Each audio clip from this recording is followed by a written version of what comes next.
This is a presentation of the Oklahoma Sports Network. Any other use of this telecast or any pictures, descriptions, or accounts of the game without the Oklahoma Sports Network's consent is prohibited. It may not be reproduced or retransmitted in any form, and the accounts and descriptions of this game may not be used without express written consent.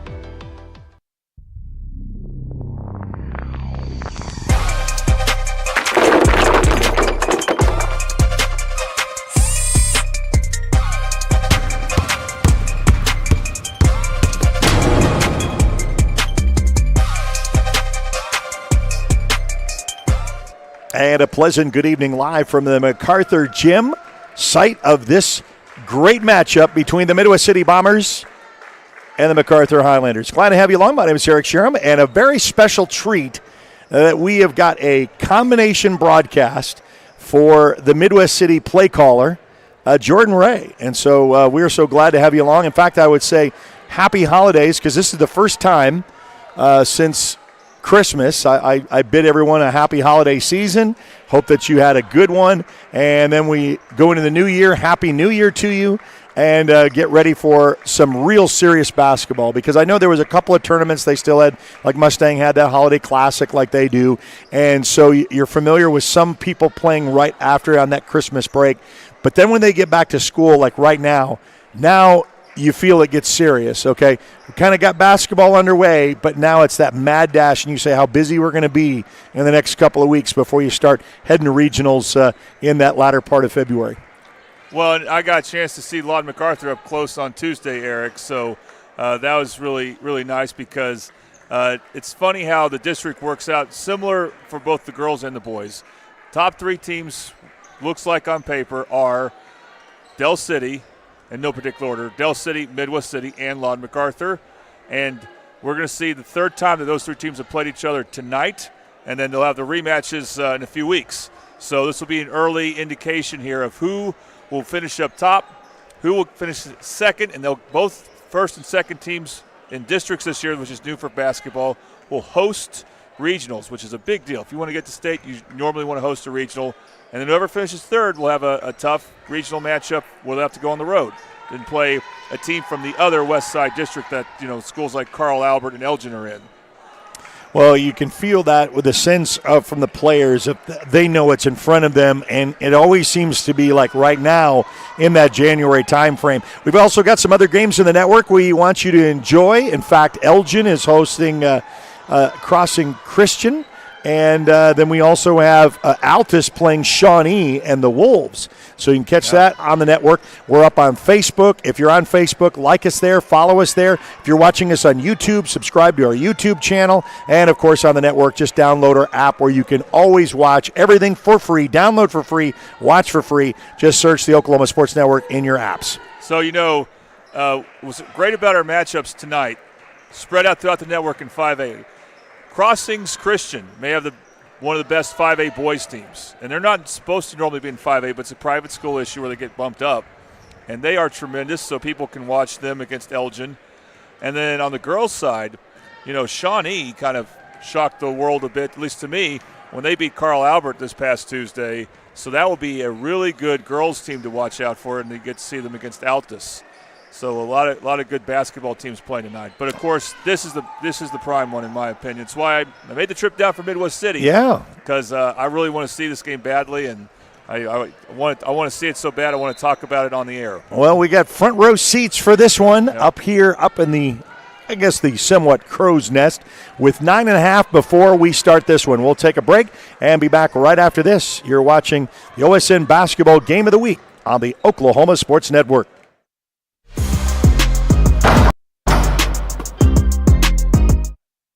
College is more than just going to class. College is a journey. It's meeting new people and making new friendships that will last a lifetime. It's learning from professors who care about you and your success. And finding out it can be really fun and rewarding. It's discovering that thing you want to do for the rest of your life. Cameron University is all about helping you grow and succeed. Because your success is our success. When it comes to your home, you need someone that you can trust. to keep it safe and protected for you and your family. Vesta Foundation Solutions is your local, family-owned company that has helped many homeowners fix and protect their homes. Our engineered solutions can take care of all of your foundation repair, basement waterproofing, concrete leveling, and dirt crawl space repair needs. We take pride in getting the job done right, and you'll always be protected with up to a 75-year warranty. Contact us today for a free estimate. Are you ready for a debit card? Well, this card is more than you may realize. It's a reward-earning, style-affirming, money-managing, do-it-all debit card, like a key to the world. It's the Pay Me debit card from Communication Federal. Our Pay Me account pays you real cash that adds up fast, earning rewards when you use your card. So get a free Pay Me debit card today. It's secure shopping and payment power online or in stores. Sounds like you're ready. Communication Federal Credit Union. Waste is dirty. You need a solution. At Waste Solutions, we offer residential trash services for Lawton's outlying communities. We are a locally owned company. We're fast, professional, and affordable. High-quality customer service is our #1 focus, and we deliver every time.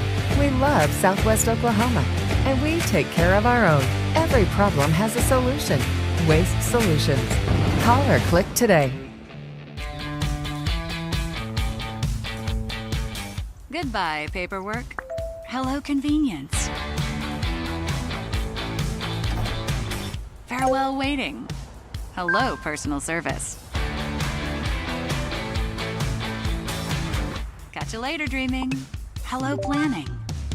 Buy your dream home, connect with a personal banker, and easily schedule an appointment with digital tools from Arvest Bank.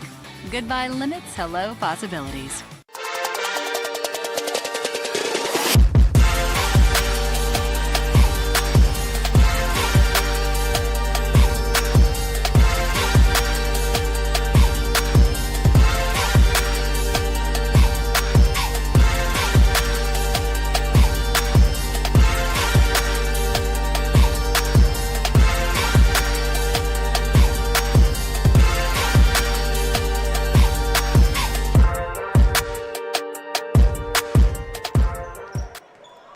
Well, you like basketball? You certainly got a good dose of it here with Macarthur and Midwest City. That is what's slated for this doubleheader and the first of the 2 games. The girls slated, and then the boys will follow. Don't forget Elgin with Crossing Christian, and then also Altus with Shawnee up on the Oklahoma Sports Network. So you like basketball, we got it here for you. And Jordan Ray alongside myself, Eric Sherm. Jordan Ray calls all of Midwest City, the voice of the Midwest City Bombers. And I know you were excited about this game. You kind of circled it on your calendar, and you said, I'm going to make the drive up. And so here we are ready to tip this one off. I said I was going to hitch a ride with the Midwest City boys team, and they drive a smaller bus, so it was a little bit of a tight space, but still worth the effort. All right.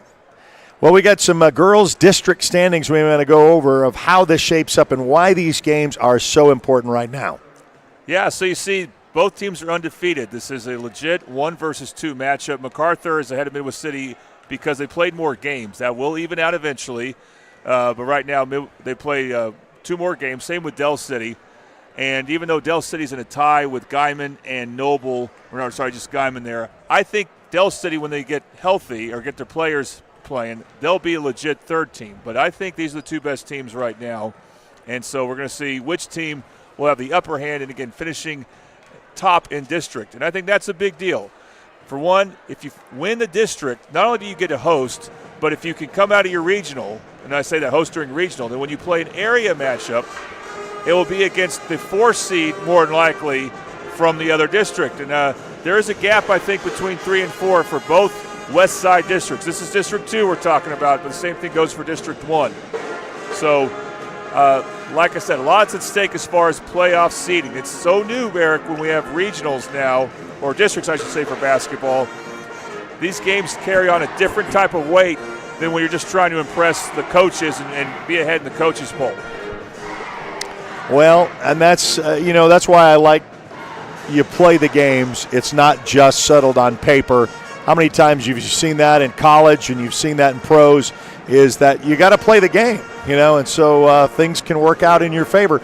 And then maybe if Macarthur, after that little holiday break and get back in the swing of things, being on their home court. Maybe that gives them something. We'll see. It's the first time that I've been able to see the girls in action. I was able to see the boys in that tournament at the Great Plains Invitational. We had some good caliber teams to watch. And so, you got your little taste of basketball, and now it's getting ready to go in full swing.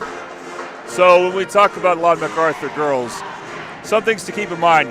When they played their Tuesday game against Del City, this was on January 9th. They played their previous game December 15th. That's a pretty big gap, and they were cold in that game. They won in overtime. They were able to come from behind because they were the more experienced seasoned team, but they could not shoot well at all. They did not hit a single three. They're going to need to change that against Midwest City. As good as Del City can be, they got good guards. They got some good inside play. Midwest City has that and then some. They got multiple good guards, and what worked for Lawton Macarthur, they were able to press Del City at the end of regulation.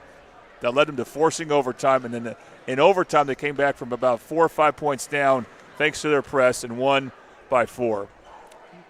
Midwest City's going to be a lot tougher team to do that against. They got more good guards, and they got an inside player in Deanna Douglas who will be a load for MacArthur, the Lady Highlanders. But I was impressed with the tall players for Lawton MacArthur. They got good size as well, so there'll be a lot of good games within the game here for this girls' game. Well, we got 2 minutes before we have the national anthem and our starting lineups, and we will be back to kick this and tip this one off. You're watching the Game of the Week right here on the Oklahoma Sports Network.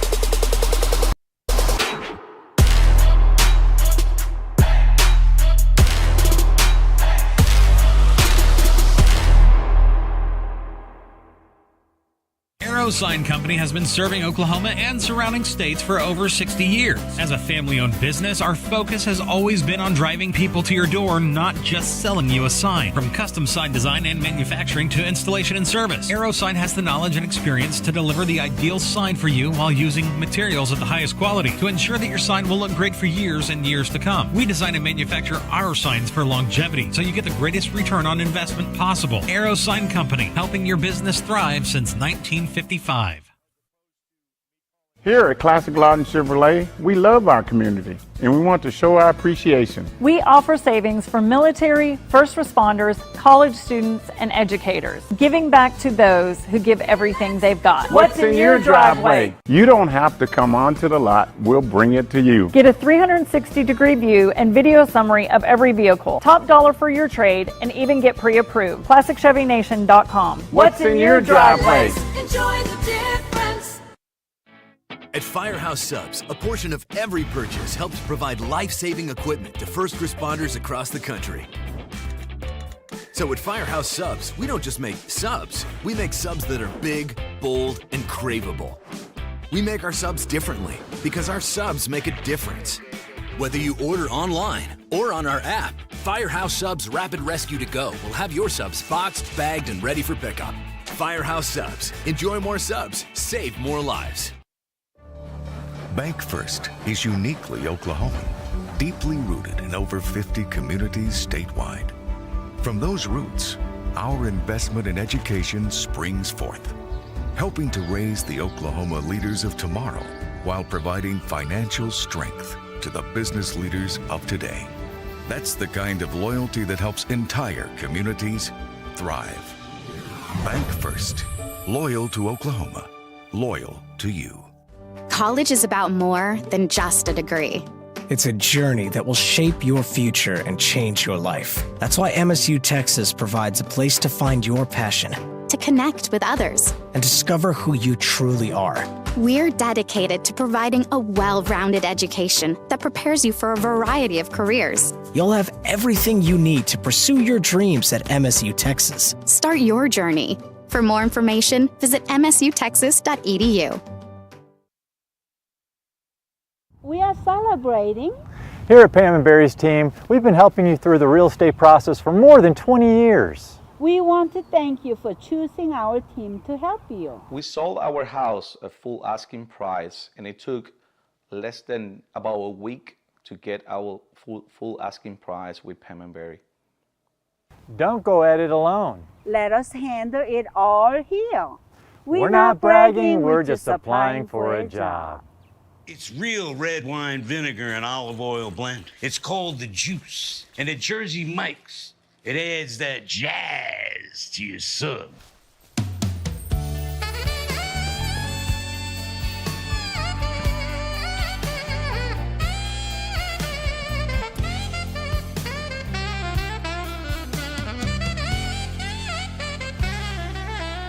Add a flavor zing with the Juice. Jersey Mike's, a sub above.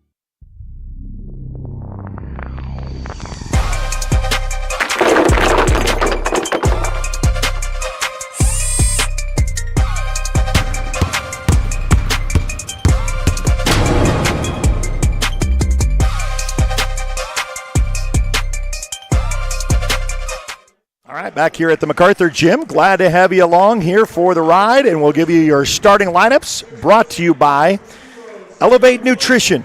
They're at 1908B East Gore. Start your day with their great favorite shakes and tea combos. Call 450-0468. All right, for Midwest City, they will start number 0, Sierra Martin. She's a 5'10 senior who can play very much like a guard, even though she's got good height to her. Probably their best all-around guards. Number 3, Marquia Pratt. She is a junior, and she'll be giving them some big minutes.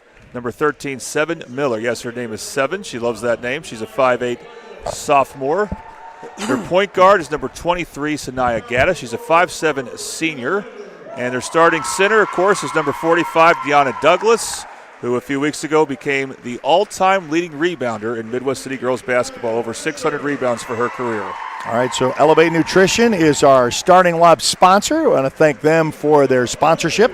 And we'll start off with Shania Fisher. We know the junior guard that's seen a lot, a 5'7 guard. And then wearing number 15 is Layla Mosby. These are also bench players from just a couple years ago that you kind of understand. And then new on the scene is Zaylee Jesse. She's a senior 5'7 forward. Followed by number 22 is Courtney Thompson. She's the center. And then with 23, we saw a lot of her with Alyssa Mack really bringing that down. So it's a great opportunity for you to come join us for basketball on the hardwood here. The Macarthur Highlanders going to take on the Midwest City Bombers. And Macarthur going to be in all gold, Midwest City in all black. It's a very good crowd for a girls' game. You can hear a good crowd baseline noise here. So for Lawton Macarthur, I think it's real important that they get Alyssa Mack going. Yes. She showed like she was the best all-around offensive player for them against Del City, but she still struggled at times. I'm interested to see how Midwest City defends her. Sierra Martin is a similar type of player, just doesn't really score as much, but a taller guard. We'll see if she defends her or they'll go with someone else. And also the inside matchup, Courtney Thompson, who's going to jump center against Deanna Douglas. Courtney Thompson really impressed me with her strength and her rebounding on the offensive glass. But again, going against Deanna Douglas, that's a different beast right there. All right, so Courtney Thompson, looks like both players have the same kind of height, and it's controlled by the Midwest City Bombers. And they're going to take the initial opening drive. And already a travel called. Took the extra step. Youngest player on Midwest City in their starting lineup, Seven Miller, a sophomore. Had her on our coach's show a couple nights ago, but a little too much adrenaline there, and she commits a travel.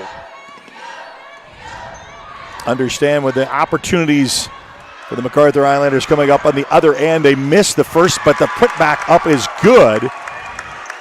And you love to have that offensive board. Midwest City wastes no time, comes straight back down the court. Just underway in your Tipton's Fine Jewelry first quarter sponsor. Tipton's Fine Jewelry for over 40 years. Tipton's Fine Jewelry is the area's only family-owned store. Stay brilliant, my friends. 6121 Northwest Cash Road. Douglas got caught in a switch and was able to easily block that three-point shot and turned it over. And now just kind of sloppy on both ends of the court. Come down, stops and pops, and just like that, the Highlanders have a 4-0 lead and a 4-0 run. It's big development for Lawton Macarthur, hitting that jump shot and forcing turnovers. Again, they had a slow start against Del City offensively, Not the case here, but we're still early in the game. Well, Otis Gentry played a lot of full court press when he had the sisters last year, so a little change, but still very aggressive on the defensive boards. Lets this one sail for a 3-ball opportunity. That's Markia Pratt. She is the best offensive guard for Midwest City. She can score in a variety of ways. And your Ice Trays Barbershop. Ask yourself, why haven't you let Trey cut it? Your premier choice for barbering in Lawton and the surrounding area. Just like that, they come back and answer. And the Highlanders come up empty. Midwest City goes straight down the court quickly. A lot of yelling with a lot of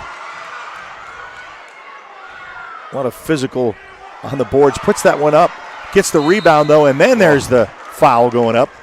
Now that was a physical sequence. You could see Courtney Thompson versus Deanna Douglas. It's going to be physical, and it's going to be ferocious right there.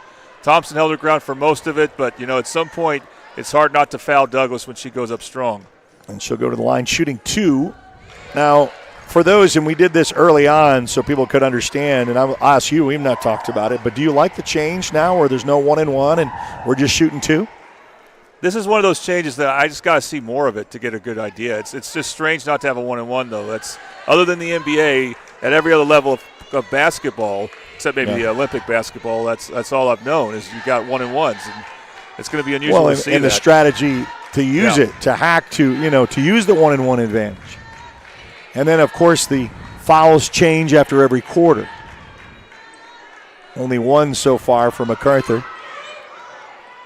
Has to get this one. They want to go low post, tries to do the turnaround double team with Midwest City, and they're going to say in the 3-second lane.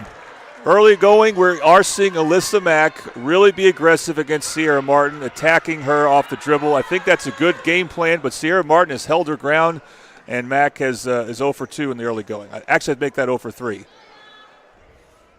So we're in a little outside perimeter passing. Cross court. Lets that one sail for 3-ball, no good. Gets the offensive board, though, gets the rebound, and they'll start fresh. You're seeing why Deanna Douglas gets those rebounds. She's just a loaded box out. Looks like that 1-3-1 kind of Macarthur's defense goes baseline, gets that one stopped, and they'll start and regroup at the top. Oh, low man down below. There it is. You sneak that pass. That's practiced. You know that's practiced. And that's Seven Miller. She's not a primary ball handler, but she finds ways to get her points. Different ways. So a little tipped away and then a foul called on the baseline. That's a frustration foul on Thompson. And she needs to stay in this game. So that's her second, by the way. So wow, she's not going to stay in this game. No, she picked up her second already. Now I believe that's Gracious D'Souza coming in. That's a good backup to have.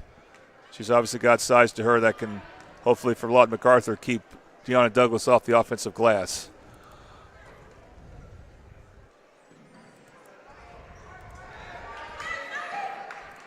So they'll work it around. Nice little move, a little step inside the paint. Lets that one go, and Midwest City shows they got the talent on the floor. It's Markia Pratt. She is a great slasher. So after the Highlanders started with a 4-0 run, guess what? Now 9 going the other way. This Midwest City is not. They're trying to go to Mack. Oh, and the give and go is good. And that was unscripted. That was just improvisation from Mack. So good backdoor cut. So she gets that to kind of chip out into that Midwest City lead. 3:51 left to go in quarter number 1.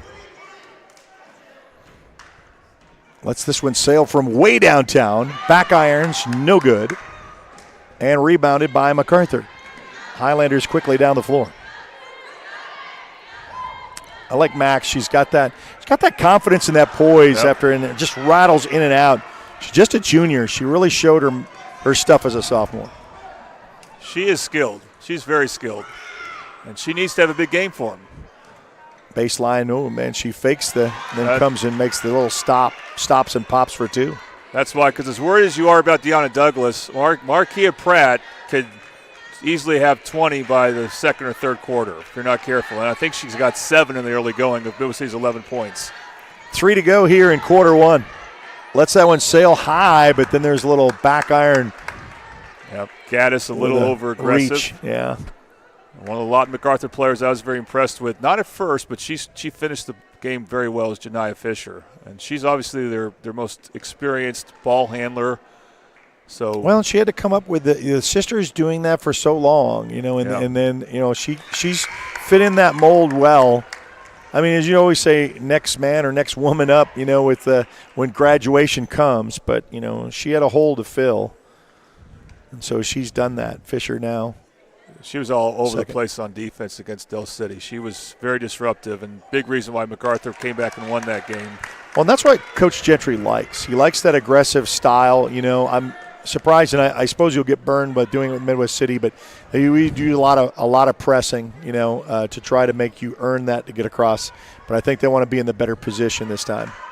I don't think they like pressing Midwest City. Right, that's what I'm saying. And they're not using that. Goes strong to the hoop, no good. Back irons on the offense and a whistle on the floor. It's just really hard to keep Douglas off the glass when you're playing his own defense because any low defenders there have to also be aware of their help responsibilities. So it's just hard to have one player to focus on keeping her off the glass, as you can see right there. Gets that one to go. Free throw is brought to you by Champions United Financial Services. Life, health, and Medicare insurance have made it simple.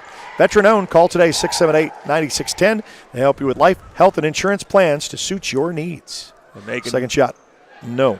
Megan Knight, the coach for Midwest City, made an interesting sub. She brings in the senior Celia Landon, who started her high school career at Carl Albert, had an injury after the season last year, but she was their best guard on the team last year, I felt. Ooh, and they had a lot of good that guards. One away from her. Now Mack puts that one, not really a three, kind of off balance, and that goes out of bounds. Going to stay in MacArthur's backyard with Midwest City with the last touch. 2:24 remaining in quarter number one.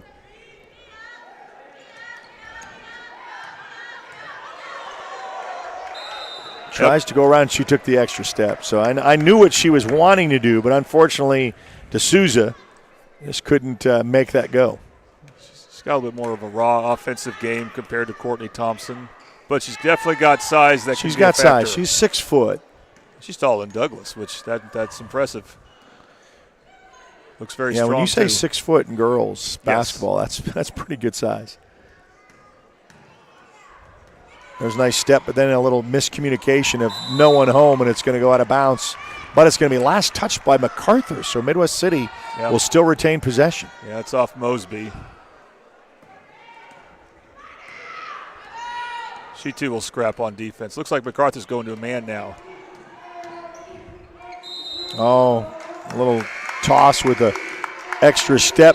We'll get a substitution in for the MacArthur Highlanders with Emma Hart, the freshman, will be on the floor. It's a case where Sierra Martin brought her player, that being Mack, who was able to help out instantly on Gaddis. So that was not a well-executed possession there for Midwest City because the spacing was off.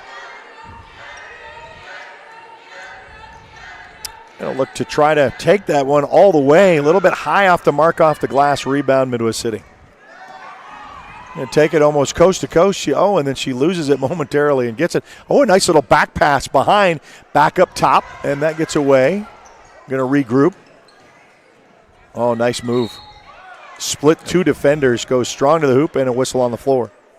So what Midwest City has in Gaddis, I mean, she missed her junior year with a knee injury, but she can be one of those complementary scorers who can really be effective when she finds her spots like she did right there. That was a good time to pick her spot to drive, as opposed to the last time when she was drove into Mack and got called for a travel. So misses the first. Second shot coming up.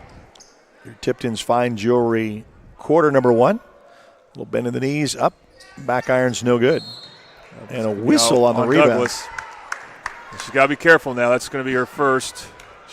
She has to make sure she's not taking those type of gambles.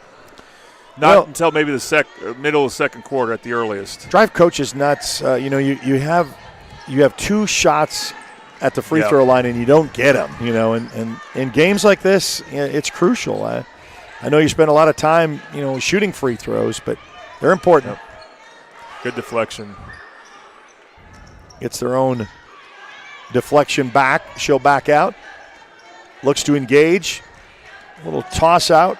Back over to Emma Hart, the freshman. And she'll bounce pass to Mac. Mac, nice turnaround jumper and in. There was a switch. Celia Landon, who's several inches shorter than Mac, switched onto her. Mac saw that, took advantage of it. That's just really smart basketball. Midwest City should try to avoid that switch if they can. Makes it a 2-point contest with Midwest City in the lead, 12-10, with 29 seconds left to go in quarter one. Back to a zone for Macarthur. Wow, between three defenders, turnaround jumper no good. Ball goes out of bounds, last touched by Macarthur, so Midwest City will retain with 16 seconds left to go.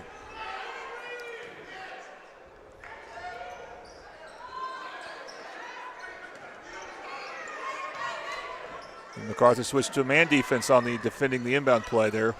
Trying to get that give and go, and just kind of bounced right off of her leg and goes out of bounds. 6 seconds left to go, so you set it up for the final play, and they're going to try to press to get this in for Midwest City. Not going to let them have a freebie. Let that one go with 6 seconds left to go. Going to have to get it quickly down the floor and across the court. Fisher going to go all the way, or Brown really. And Brown's going to miss the opportunity, and the time expires. So a 2-point Midwest City lead, 12-10. We'll be back right after this on the Oklahoma Sports Network. Scooters Coffee, world-class coffee rooted in quality, with 2 locations to serve you in Lawton and Elgin. Wake up to the amazing aroma of quality, from their hot and iced drinks to blenders, smoothies, teas, to even their great food delights. Or why not try their at-home coffees or coffee on the go? Locally owned and operated, Scooters in Lawton and Elgin. Scooters, rooted in quality.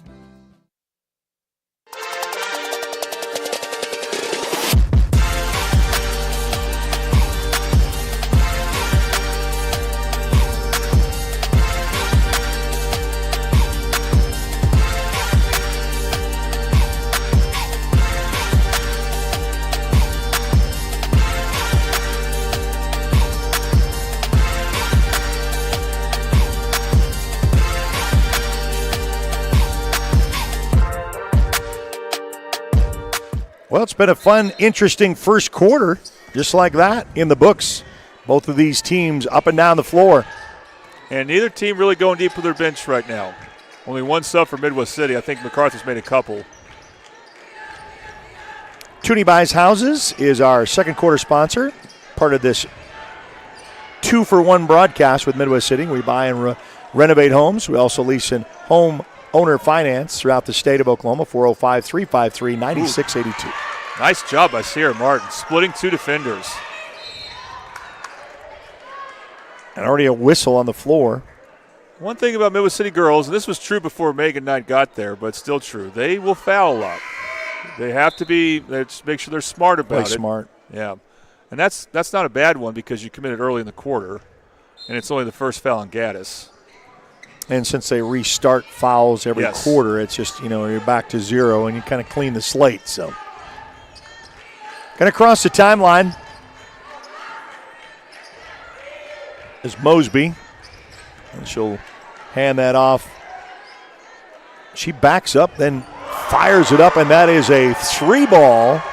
Well, they didn't make one of those against Del City, but it's nice to be home. And the ice tray 3-ball is good to make it a 1-point contest. Macarthur led 4-0, and then it was a 9-0 run with Midwest City until both teams kind of figured each other out. Baseline, goes strong to the hoop, hits the back part of the glass, and there's a whistle on the floor as it goes out of bounds. It's going to be a foul on D'Souza. She has to stay out of foul trouble if Thompson's in foul trouble, so that's her first, I believe. We got a timeout is called. So they take a timeout. We'll take it with them. We'll be back right now after this, the OSN Game of the Week on the Oklahoma Sports Network.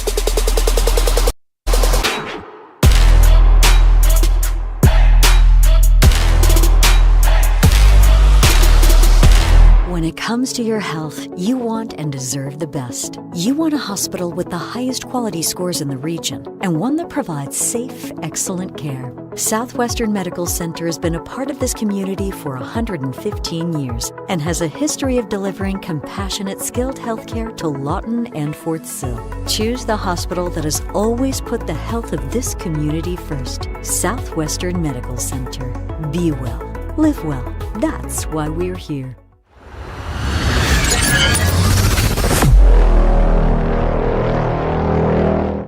All right, back to action after the quick timeout called. Now Midwest's gone deeper into their bench here. Lets that one sail, and that is another 3-ball opportunity with Ice Tray. Cold as ice. 3-point is good for the Bombers. Sierra Martin has all 5 of Midwest City's points this quarter.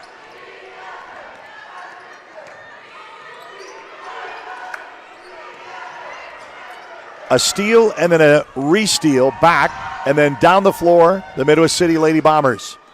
Going to set that one up. Oh, dish out more. She goes hard. But wow. You know what? This is as aggressive as I've seen Sierra Martin play. And I like it because she is 5'10", 5'11", and she has tremendous ball handling and guard skills. And she just showed she could hit a 3. And she's getting to the free throw line there. I think Coach Knight, I bet she's not happy with the last few minutes of Midwest City's offense. They have not had good possessions. It's that one to go. We talked about how important it is to get these when they went down there and missed 2. And of course, the first of the 2. You got to give credit to Lawton MacArthur, but still, if you're a coach, you're not going to do that in the game. You're not going to give credit to the team during the game. You're going to be like, what can we do differently? She hits them both to make it a 19-13 Midwest City lead. With 6 to go in quarter number 2.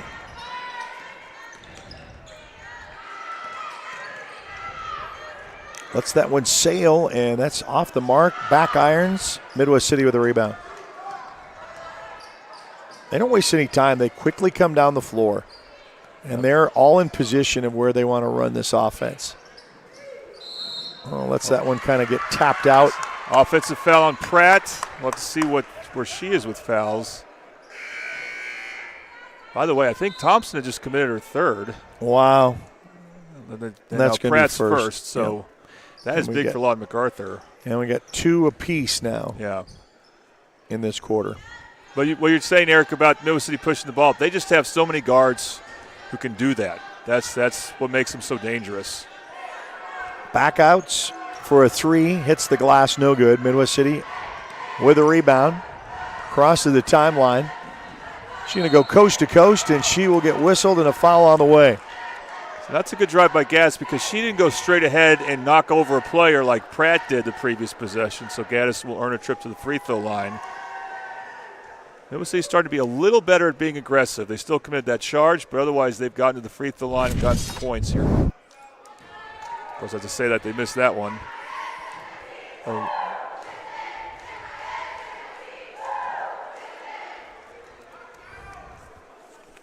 Your Champions United Financial Services free throw, 6'7", 8", 96'10". So we're back to miss 2, gain 2, miss 2. Alyssa Mack tries to take it coast to coast, comes up empty. Almost a potential steal, but they'll slow back and get back into defense. You got to be so careful when you're dribbling the ball around Fisher. Puts that up with a miss, and MacArthur with a rebound. Now we're trying to see if they can add points. Oh, a nice little bounce pass to Alyssa Mack. Up and in off the glass for 2 is good. Mack attacked the basket last time, just couldn't hit the rim. But there she got open. And then right back, Midwest City wastes no time getting the ball back to Deanna Douglas. They get the ball to one of their attackers very quickly. Free throw's a bit of a problem for Midwest City. I don't know what their official numbers are, but it has to be close to 50%. Yeah, and MacArthur has put them on the line quite a bit in this first half. But I think MacArthur's fouled more because they've had to protect the basket. When I say Midwest City fouls a lot, they'll do that when they do man court or full court man pressure or even half court man pressure. They'll be as physical as they can.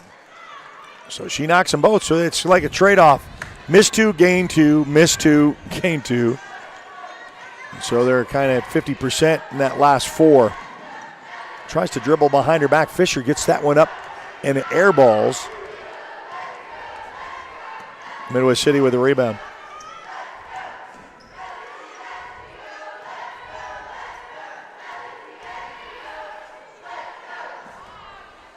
It was kind of off the mark, and then it's physical down there. And the refs don't want to call fouls on Macarthur every time. They don't want to call fouls either way either time. And so you had a good effort there by Emma Hart trying to draw the charge. Pretty good for a freshman, but no call. Macarthur still gets the ball, though, without any points given up. Halfway through quarter number 2.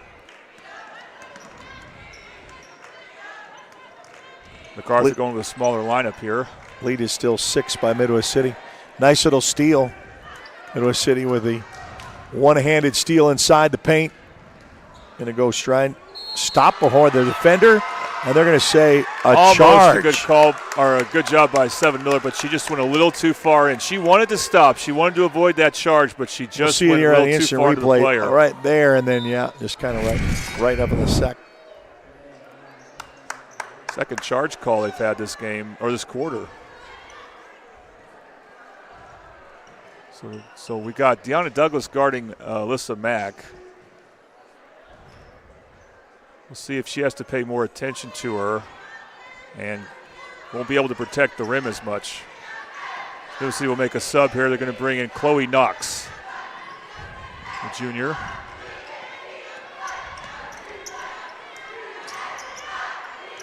Tries the outside, then drives, and then gets, a little foul strip with a hand in. It's going to be on Knox. Is that going to be, her second? It's a team 4th. Yeah, should be her first. That's her first, yeah. She just got in, but we're seeing the smaller guards from Macarthur. That's both Brown and Fisher attack bigger guards, and they've had a tough time at it. There they draw a foul. So a couple of bounces in a row and misses that opportunity. As your champions, United Financial Services, Life, Health, and Medicare Insurance, made simple. Veteran-owned. Call today, 678-9610. Second shot, up and good. So we're able to chip away at that Midwest City Bomber lead. 21-16 your score. So they were able to chip within 1. The lead was 6 for a stretch there by Midwest City. Lady Bombers want to set this one up, and a steal in the hand of Alyssa Mack. She gets that. Crosses the timeline. Couple of dribbles, stops and pops, and she's fouled on the way in. That's the challenge for Douglas, defending someone who will shoot that shot around the free throw line, and she normally has to defend inside players, and she just committed her second foul. Midwest City, their half-court offense has not been great. They're credit a lot of Macarthur, but they're small right now, and Midwest City's been turning the ball over, not able to take advantage of it. Alyssa Mack's first shot is good.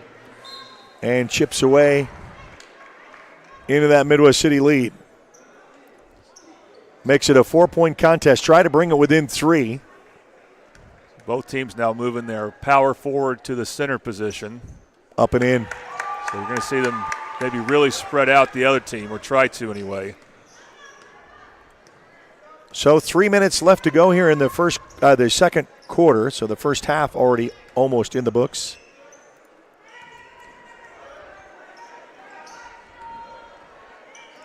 Oh, nice steal. Sierra Mard's been really good this quarter.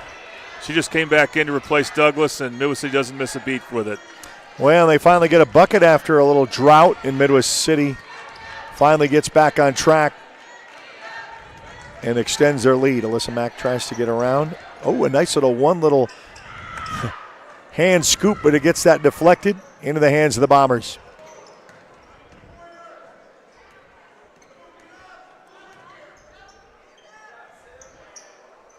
Oh, lets that one sail for another 3 ball.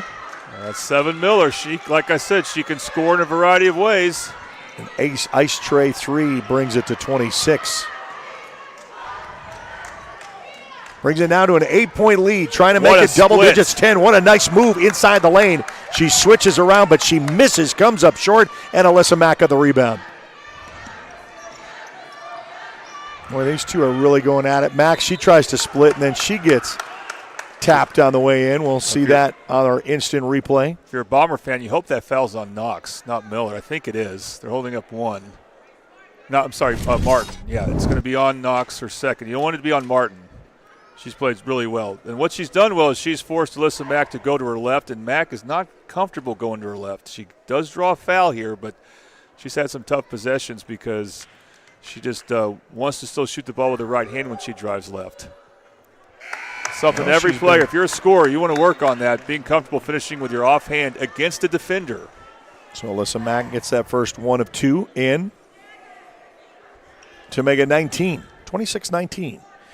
If you are watching us on Facebook, follow us there. If you're on a YouTube, subscribe to our YouTube channel. And all of our content from all of the football season now into basketball, and she gets them both. Boy, she's hot on the line to bring it back within 6.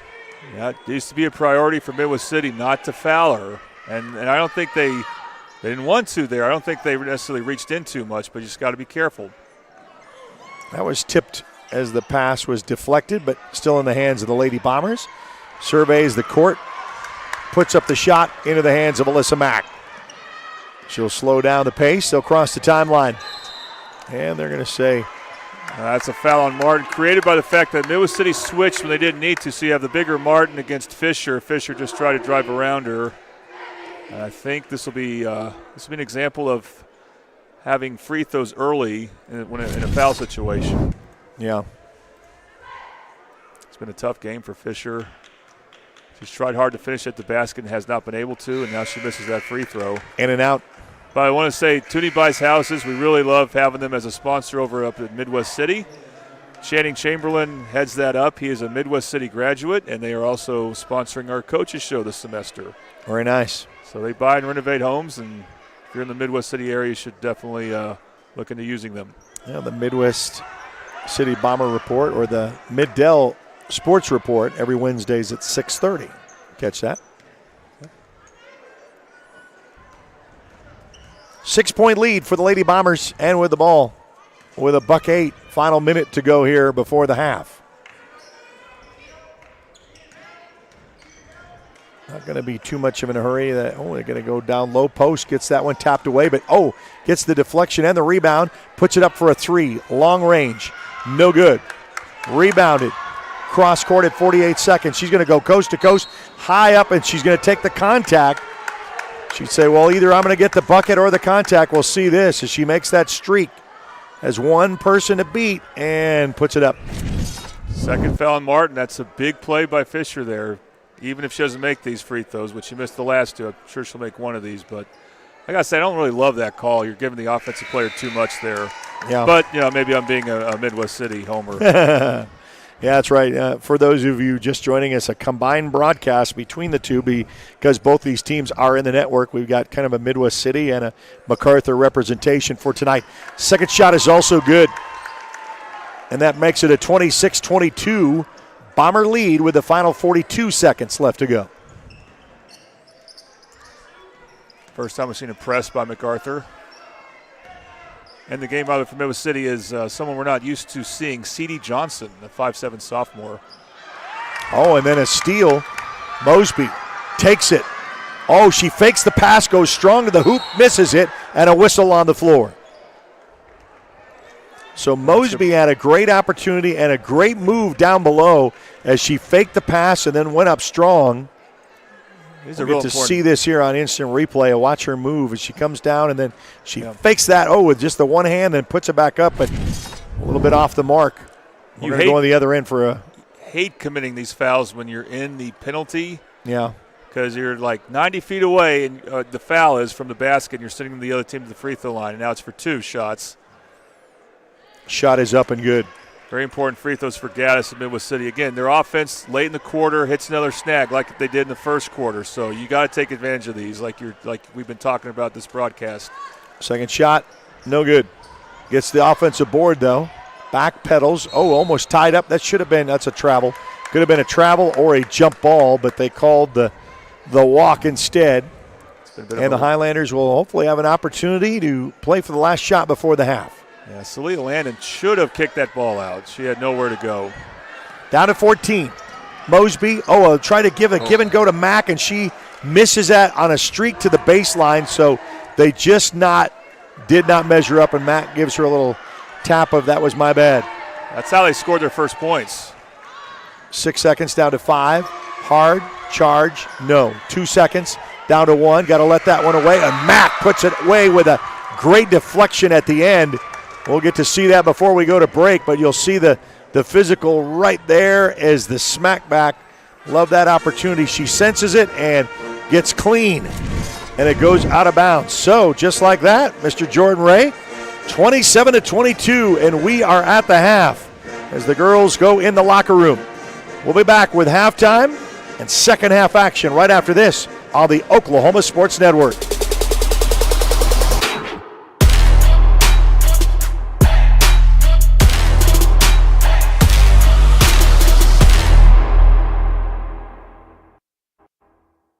Southwest Foot and Ankle Clinic has specialized in the medical and surgical treatment of the foot and ankle for the past 40 years. And they provide all treatments under one roof. From x-rays, radial pulse therapy treatment, to surgical treatments, all with one goal in mind: providing the highest quality medical care with good old-fashioned Oklahoma compassion. Call to set up an appointment today. Southwest Foot and Ankle, 580-357-8720. Lawton's newest hangout, 5370 Northwest Cash Road. A family-friendly atmosphere featuring their award-winning pizza and calzone, made fresh daily from their secret family recipe, with handcrafted burgers, wings, appetizers, salad, and homemade desserts, including deep-fried banana pudding. Come hang out with us. The Hangout, 5370 Northwest Cash Road in Lawton. Sidelined by surgery, illness, injury? Valor Physical Therapy can help. At Valor PT, our skilled therapists create a rehabilitation program individualized for you, with education and encouragement each step of the way. Whether it's sports or the activities of life, let Valor get you back in the game. Start now at 405-265-6449. No referral needed. Mention Oklahoma Sports Network and get a free t-shirt at your first appointment. When it comes to your home, you need someone that you can trust to keep it safe and protected for you and your family. Vesta Foundation Solutions is your local, family-owned company that has helped many homeowners fix and protect their homes. Our engineered solutions can take care of all of your foundation repair, basement waterproofing, concrete leveling, and dirt crawl space repair needs. We take pride in getting the job done right, and you'll always be protected with up to a 75-year warranty.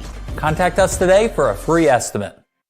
At Whitehead Plumbing, our mission is to be a leading full-service plumbing contractor. We have dedicated over 20 years perfecting our expertise in Southwest Oklahoma with our craftsmanship and customer service. Whether you have a water, sewer, or gas line that needs to be replaced or repaired, you can always count on us to be there. We offer free estimates and have 24/7 emergency services available. We'll work around the clock and are committed to providing our customers with impeccable services. Call Whitehead Plumbing today for all your plumbing needs.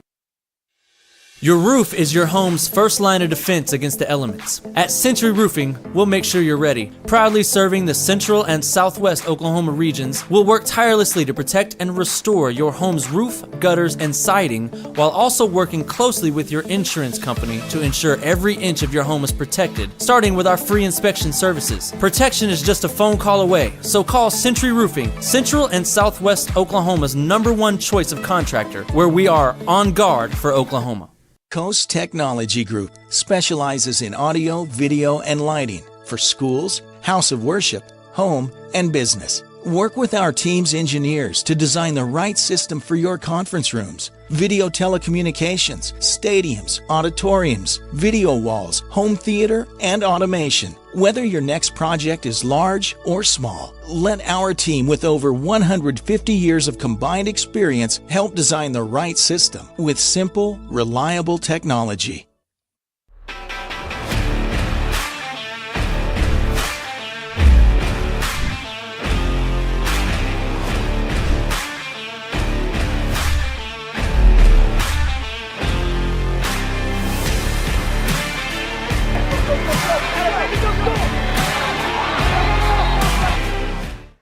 back here at Macarthur Gym, and Jordan Ray calling for Midwest City, myself calling for the Macarthur Highlanders. Eric Sherham, what's your first thoughts on this first half?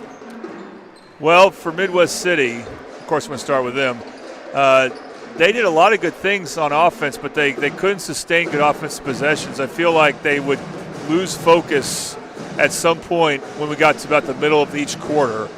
And now 2 of their best players are in foul trouble. They well, not big foul trouble. They got 2 fouls, so they got to be very careful. That's Deanna Douglas and Sierra Martin. For Lawton MacArthur, I think they have struggled against Midwest City's size. You know, Alyssa Mack, Fisher, probably their 2 more reliable scorers, have had trouble shooting with any consistency. Mack has made up for it by getting to the free throw line, so she's kept Lawton MacArthur in this game, but they're going to have to be able to score more efficiently in the second half, unless, of course, they can make this more of a defensive slobber knocker by getting the Midwest City players in foul trouble.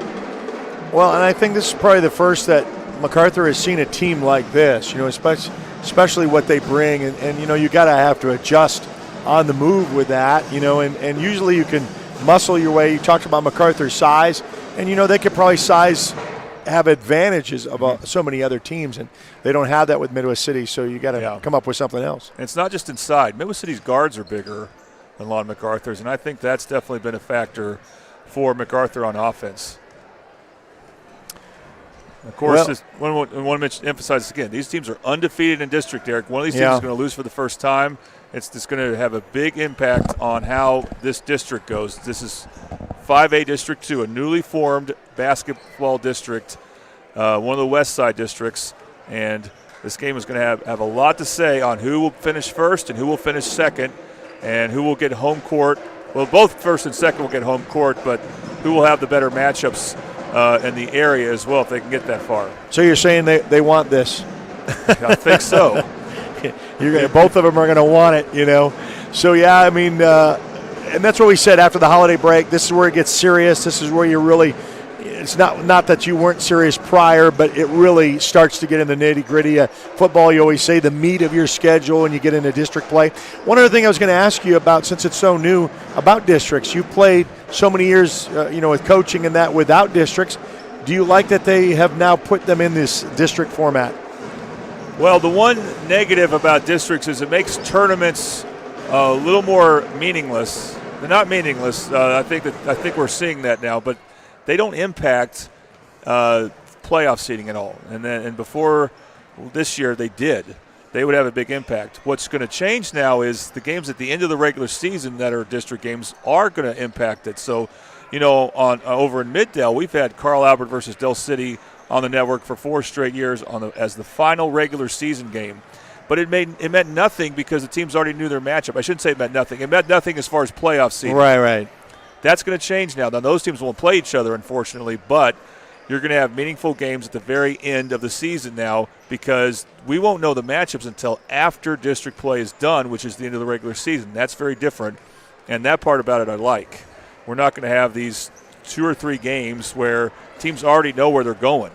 So the games still matter, but they don't have a lot at stake. Now they will when we get to February in those late district games. Well, you got a minute and a half until we start second half action. It's 27-22 Midwest City at the half. We'll be back with the final timeout and second half action right after this on the Oklahoma Sports Network. College is more than just going to class. College is a journey. It's meeting new people and making new friendships that will last a lifetime. It's learning from professors who care about you and your success. And finding out it can be really fun and rewarding. It's discovering that thing you want to do for the rest of your life.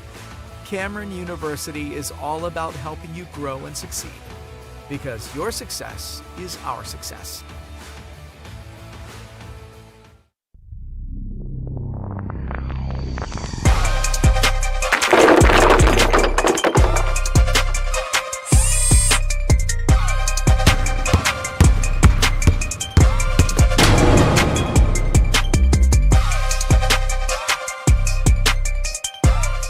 All right, back to the Macarthur Highlander Gym. We've got a good one here, ready to start third quarter action. Midwest City up over Macarthur 27-22. So Buffalo Wild Wings, specifically the Buffalo Wild Wings in Del City, will be the quarter sponsor here. This is a fundraising opportunity for Midwest City Girls Basketball. So if you want to support Midwest City Girls Basketball, go to Del City. If you can show them a picture of this card, and if you reach out to us at the Oklahoma Sports Network, we'll try to get one sent to your phone if you want. Just show it on your phone, and the Midwest City Girls Basketball team will get 10% of what you purchase. All right, so getting ready for second half action. More zone play for Lawton Macarthur.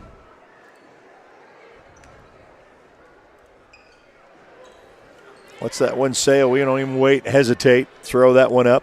Gets the offensive board for the second opportunity. Loose ball and then put out of bounds.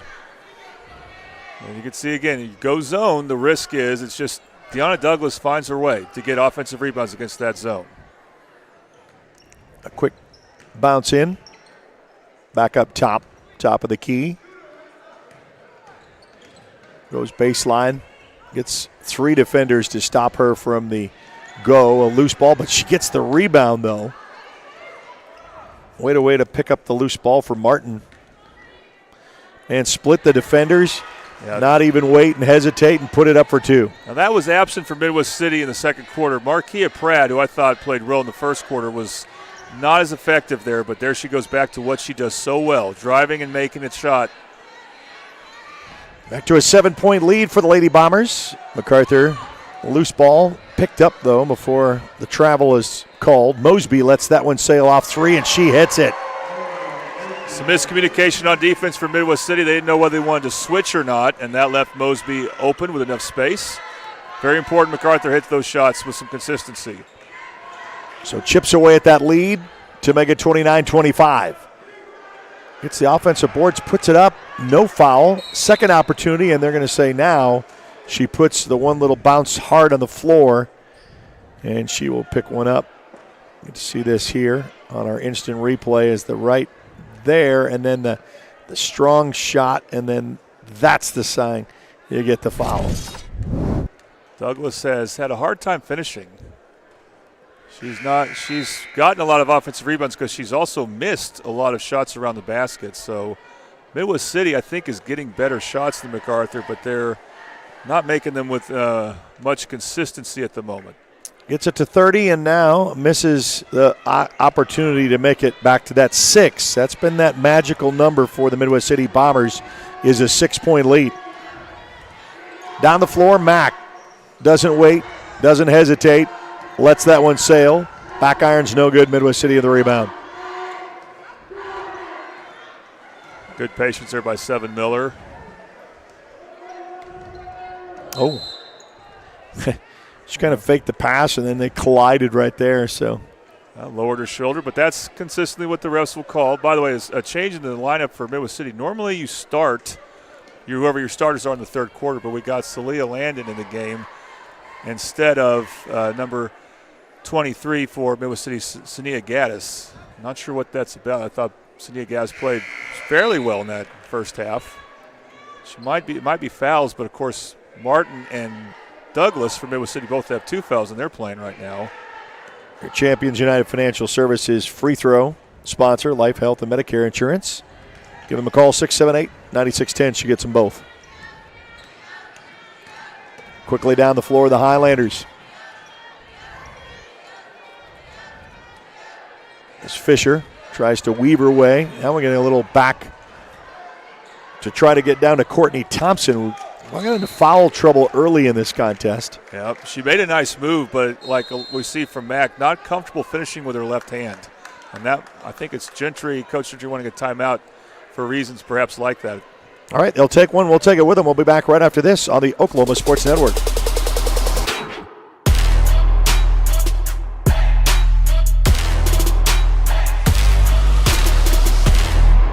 When it comes to your home, you need someone that you can trust to keep it safe and protected for you and your family. Vesta Foundation Solutions is your local, family-owned company that has helped many homeowners fix and protect their homes. Our engineered solutions can take care of all of your foundation repair, basement waterproofing, concrete leveling, and dirt crawl space repair needs. We take pride in getting the job done right, and you'll always be protected with up to a 75-year warranty. Contact us today for a free estimate.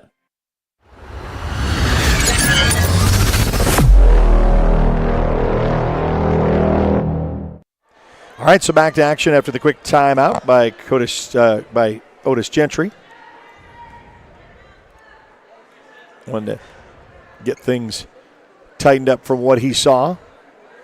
Cooked that quick timeout with 5.5 to go here in quarter number 3. Goes strong to the hoop, and she'll get that to go in. Marquia Pratt, she is so good at using the backboard at so many different angles.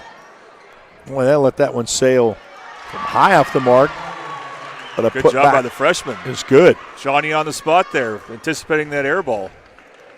Macarthur is just hanging in there right now. Midwest City is playing they're playing their best quarter so far, but MacArthur's done enough to stay in this game. Yeah, because MacArthur had a 4-0 lead to begin, and then it was a 9-0 run for the Lady Bombers, and then they kind of both settled and back and forth. But every time MacArthur tries to chip away, that's when Midwest City takes that step for a lead. Marquia Pratt is taking over right now. And she is playing outstanding basketball.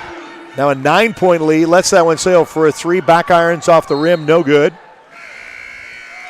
Goes out of bounds. And I need to brag about Marquia Pratt some more. She's guarding Fisher, and she's denying the ball to her a lot as well as Fisher's going to come out. But she's also just forced some tough shots because she has 3 or 4 inches on Janiah Fisher. So Marquia Pratt is getting it done on both offense and defense for Midwest City. Don't forget the boys will be in action, part of our doubleheader. Can't wait. We've also got Elgin in action right now against Crossing Christian, and Altus hosting Shawnee. You can catch all 3 of these games on the Oklahoma Sports Network. Oh, a nice little steal by Alyssa Mack. They tried to get it down below in the low post. Almost loses it with the steal, but she regains composure and gets across the timeline. It's a rare bad read by Pratt. She had no pass to make there. Mack tries to engage, and she back irons Fisher for a 3 ball. No good. Take that back. That's Mosby. Mosby on the 3. Comes up short. Midwest City. That's the other thing about rebounding, too. Midwest City has had the advantage on both sides of the floor. Both offense and defense. Yep. Throws that one up. Back irons. Mosby gets the air ball. She'll cross. She'll try to go coast to coast. A little back pass. Nice. Oh, and then a nice deflection trying to get down to Courtney Thompson. But Midwest City with a great defensive play and a 30-second timeout called out by the Bombers. We'll be back right after this on the Oklahoma Sports Network. Are you ready for a debit card? Well, this card is more than you may realize. It's a reward-earning, style-affirming, money-managing, do-it-all debit card, like a key to the world. It's the Pay Me debit card from Communication Federal. Our Pay Me account pays you real cash that adds up fast, earning rewards when you use your card. So get a free Pay Me debit card today. It's secure shopping and payment power online or in stores. Sounds like you're ready. Communication Federal Credit Union.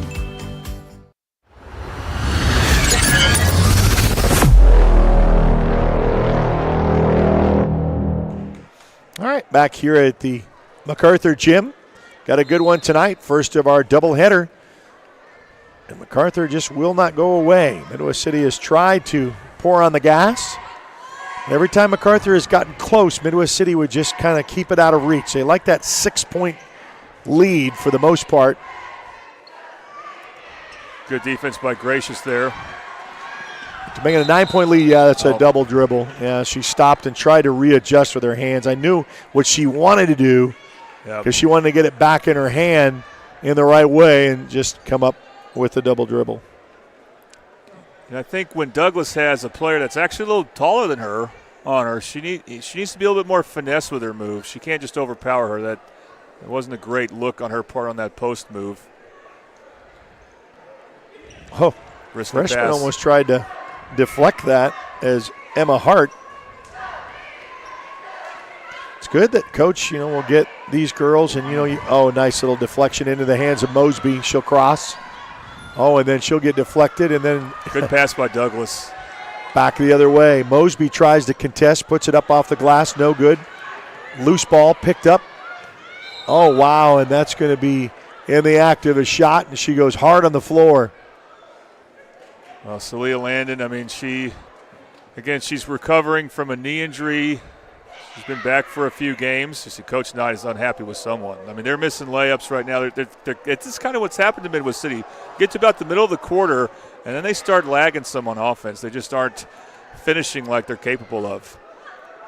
Shot up and no good. And you see the missed free throw. But Celia Landon, her brother Santana Landon plays for the football team, and he got hurt early in that season. So they've had some injuries in that family, but hopefully she'll finish her senior year strong, and Santana will finish his senior year strong next year, injury-free. But second shot was good. She makes it a 10-point lead, the largest tonight for the Midwest City Lady Bombers, as the lead by 10. Down to 2:40 left to go here in the third quarter. Loose ball for the Highlanders.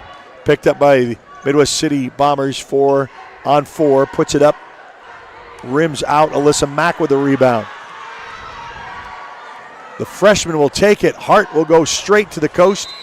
Up off the glass high, and it goes out and out of bounds. It's just hard to simulate that. You're going up and you're trying to make a nice move, but you can't get to a good spot. You can't see the basket well when you're about 5'2" or something like that. And you got a 6-foot player protecting the rim like Douglas did. And important for Midwest City so far, no fouls for Douglas or Martin. So they've been able to stay in this third quarter, and they will finish the game if it's close enough. Down to 2:11. Lead is at 10. Midwest City trying to extend their lead, and that's going to go out of bounds. I thought that might have been off Macarthur, but Seven Miller tried to save it. I thought that D'Souza might have gotten the block. Maybe not. But then Seven Miller tried to save it, and they call it out on Midwest City. Rifle pass, a little bit of pressure here. It's Mack. She'll throw it down court to Emma Hart. Hart will stop inside the paint, bounce pass up top. Try to regroup into Brown's hands. Wow, it's a steal with a re-steal, back loose on the floor, and Midwest City comes up with it. Still with a 10-point lead with a $1:40 left to go. Lets that one sail. No good.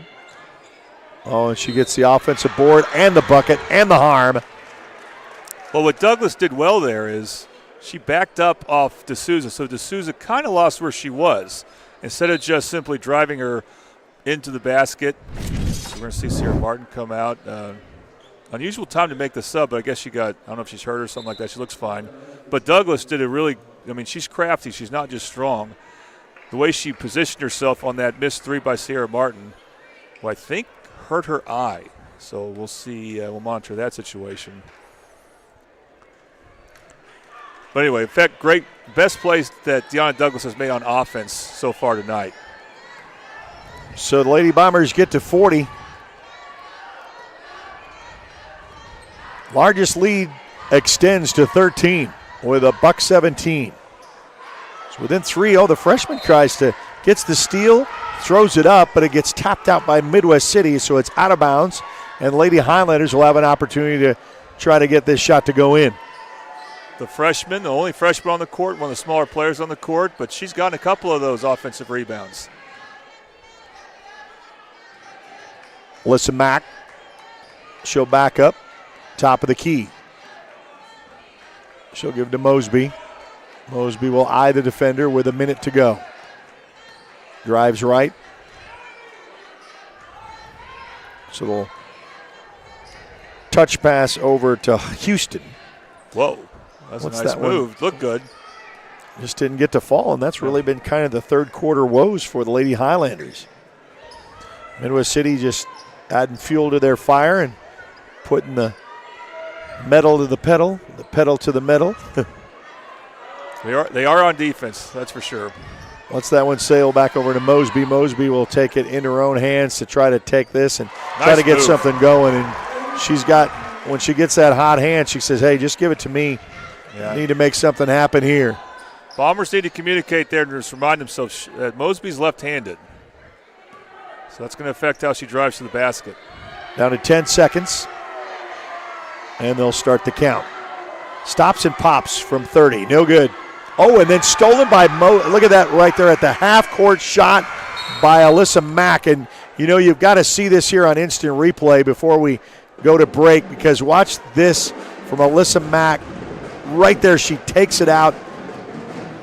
Missed the opportunity, and we go to the fourth and final period. We'll be back right after this on the Oklahoma Sports Network.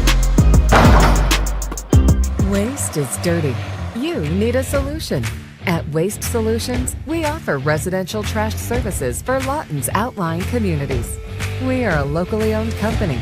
We're fast, professional, and affordable. High-quality customer service is our #1 focus, and we deliver every time. We love Southwest Oklahoma, and we take care of our own. Every problem has a solution. Waste Solutions.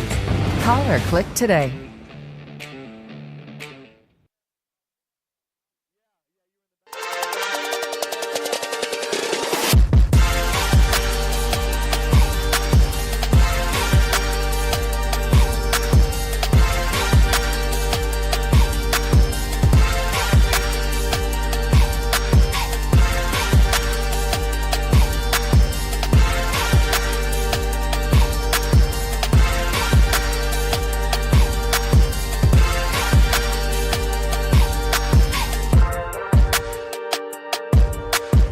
Welcome to our joint broadcast, and Jordan Ray, along with myself, Eric Sherem. Happy New Year, getting ready for a full slate of basketball, and we're excited to start this with a great doubleheader. And the fourth and final period with Midwest City cruise control now with a big, comfortable lead. Their largest tonight just keeps getting larger. Game was, back and forth at 6 for the longest time. Macarthur lets that one sail for 3, no good, but Thompson gets the rebound. Puts it up now for the third opportunity. A loose ball still on the floor, puts it up off the glass, and there's a whistle on the floor as she tries to get that one to go. That has to be a bit of a frustrating possession for Coach Knight at Midwest City. Deanna Douglas is doing her job blocking shots, but they can't get the loose ball. Lon MacArthur, they've been able to, again, hang around with plays like that. They're scrapping, and they're trying to get anything that's in their area and then some. Your Champions United Financial Services, life, health, and Medicare insurance needs made simple. Veteran-owned. Call today, 678-9610. They help you with life and health insurance plans to suit your needs. Give them a call today. So misses the first one, second one. Got to get these. They're important to try to bring it back within 10, and she does. MacArthur's going to press. We've seen very little of that, but we know that's what they like to do. Yeah, that was their bread and butter for about 4 or 5 years, trying to force you to get that across. But it leaves open men. And look at that little miscommunication, and that's not going to be a backcourt violation because it was tapped on MacArthur. But there is a foul and a whistle on this end of the floor. So you had a very inexperienced player from Midwest City, C.D. Johnson, go get the ball, and she got trapped. She should have probably gotten rid of it, but then they call a bit of a touch foul on Fisher. So that bailed out Midwest City there. Wow. That's a good charge there drawn by MacArthur. Yeah. Pratt's got to be aware of that, but that was a really good job by Jesse. Takes one. Anticipating that. Takes one for the team there. Just got a drive and kick there for Midwest City. This is part of the problems they've had that they haven't put MacArthur away, is that they have these offensive possessions where they just don't make good decisions. Well, it's a 10-point contest. MacArthur trying to chip away at that lead. It's been 13. Lets that one sail. Hits the rim, no good. Rebounded by Midwest City. Lady Bombers quickly down the floor. Tries to go past Alyssa Mack. She does. And another charge. Back-to-back charges is the call. It's so tough on an offensive player. You have something else to think about besides just getting to the basket. That's only the third foul on Pratt, I show. No, maybe third. Now it's third foul. She's going to come out. She had a great third quarter, but she didn't play as well in the second quarter. And now in the fourth quarter, we'll see what happens because she's committed a couple of charges. Just got to anticipate better on offense. Fourth and final period. Kind of lets that one and a whistle, another whistle on the floor. Very good hesitation dribble. You see Fisher, the block, has the know-how how to get to the free throw line, the way she used her body there. First to get a driving lane and then to kind of ride Gaddis to the basket and slow down enough to draw the contact. Back to your Champions United Financial Services free throw, up and in.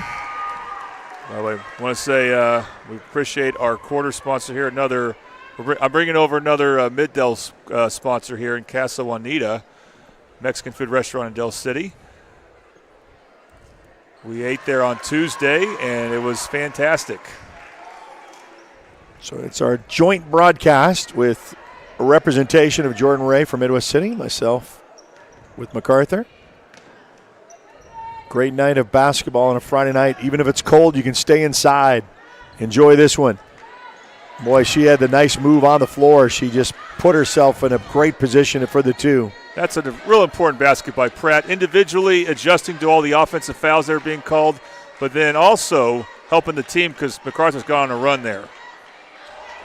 Thompson gets in a little scrum there at the lower end. Goes out of bounds. Otis Gentry will go to his bench. Mosby will go and sit for a while.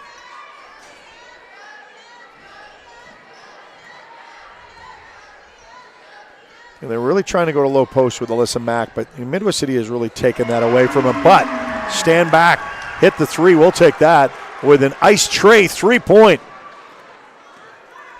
And that chips away into that Bomber lead with threes. Boy, that can help a long way. Yeah, that's one thing Lawton MacArthur did not have against Del City. They didn't make a single three. I think they've had three this game.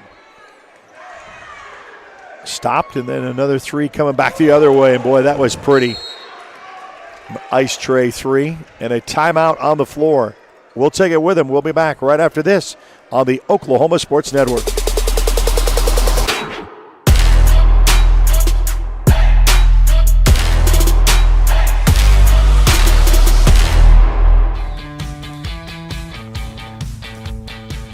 Goodbye, paperwork. Hello, convenience. Farewell, waiting. Hello, personal service. Catch you later, dreaming. Hello, planning. Buy your dream home. Connect with a personal banker and easily schedule an appointment with digital tools from Arvest Bank. Goodbye limits, hello possibilities.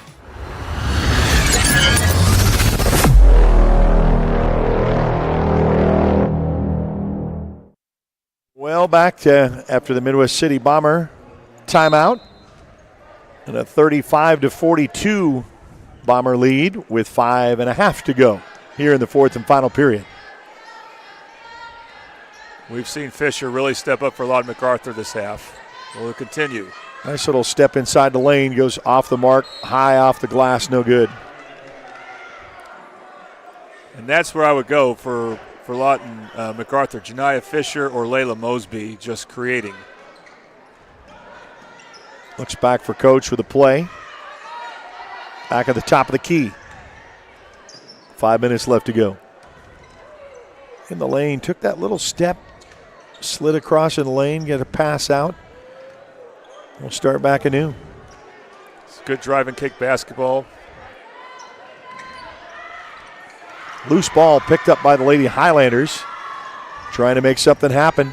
Got to make a point, 3-point on the way, and it is good. An ice tray 3 to make this an interesting contest. Remember, they were in overtime with the Del City matchup. And coming back down the other way, and a whistle. Be her third, I believe. And a charge is called. Big thing for Midwest City now. You gotta really pay attention to Fisher. She's made her last 2 threes. Just like the switch, and we'll see that right there on that instant replay. They really called that. MacArthur trying to get a bucket to go. Misses the opportunity. Loose ball. It's a jump ball called, coming back down on it as both ladies had their hands on it. They've had problems just all night. MacArthur has finishing around the basket, and it's Deanna Douglas. She hasn't had a great offensive game, but her defense has been outstanding. In case you're just rejoining us after Midwest City was up by 13, it's now a 4-point contest. Anyone's contest with 4:09 left to go here in the fourth and final period. Stops, nice little off the glass for 2 is good. I think Midwest City's now up 9. They got the score at 47-38. Okay. I got you. There's Fisher again. And you know, Del City has a player like this and Courtney McCarroll. They just have a knack for drawing fouls. Yeah, that was the adjustment. I didn't really keep tying the score. I was looking at the scoreboard, and then they had to kind of readjust that. So we got that. Thanks for the catch on that.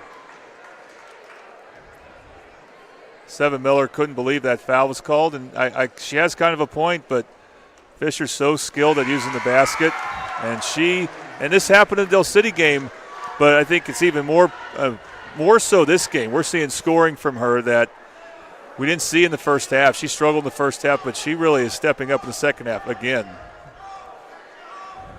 A couple of bounce, little knee, and then up and in. And now we're back to a 7-point lead. So the lead was up by 13. 9 was a good number, and 6 seemed to be the first half.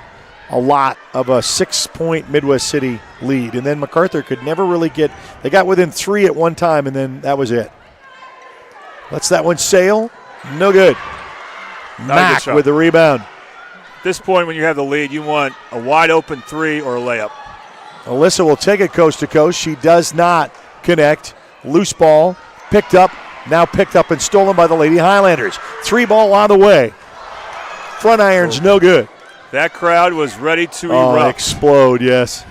Trying to make it 47-43. They come up empty there. Midwest City Lady Bombers playing a little stall ball now with 3 minutes left to go. And Macarthur needs to be real aggressive. They only have one team foul, Eric. That could be real important here. That allows them to take some chances on defense. Yeah, no, they're just going to perimeter around to kind of really milk some clock. 2:48. Tried to pickpocket in the back, but a nice little move to the lane gets the 2 to go. Markia Pratt. I don't think we have a. Whoa, 7 Miller. And that all. I think it's out of Macarthur. No. Oh. I think that's Mosby down there. They're going to change it, I think. I think she was on the sideline. We couldn't get a good look at that. But what a play by 7 Miller. I got to watch when I talk because she made one of the best defensive plays of the night at a time when Lon MacArthur is starting to heat up a bit on offense. Kind of streaky. They really just kind of had a quiet third quarter, the Lady Highlanders. Looks to drive. Strong to the hoop, no good. Rebound, put back up. Now another 2 offensive boards, and you make it the third. The time's the charm for the bucket for 2 to make it 51. Well, it's a small lineup for MacArthur. They don't have a true center. Mac has to play center.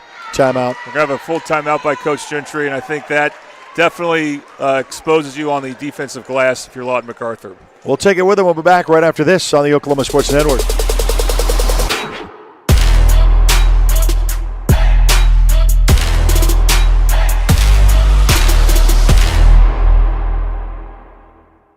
Sign Company has been serving Oklahoma and surrounding states for over 60 years. As a family-owned business, our focus has always been on driving people to your door, not just selling you a sign. From custom sign design and manufacturing to installation and service, AeroSign has the knowledge and experience to deliver the ideal sign for you while using materials of the highest quality to ensure that your sign will look great for years and years to come. We design and manufacture our signs for longevity, so you get the greatest return on investment possible. AeroSign Company, helping your business thrive since 1955.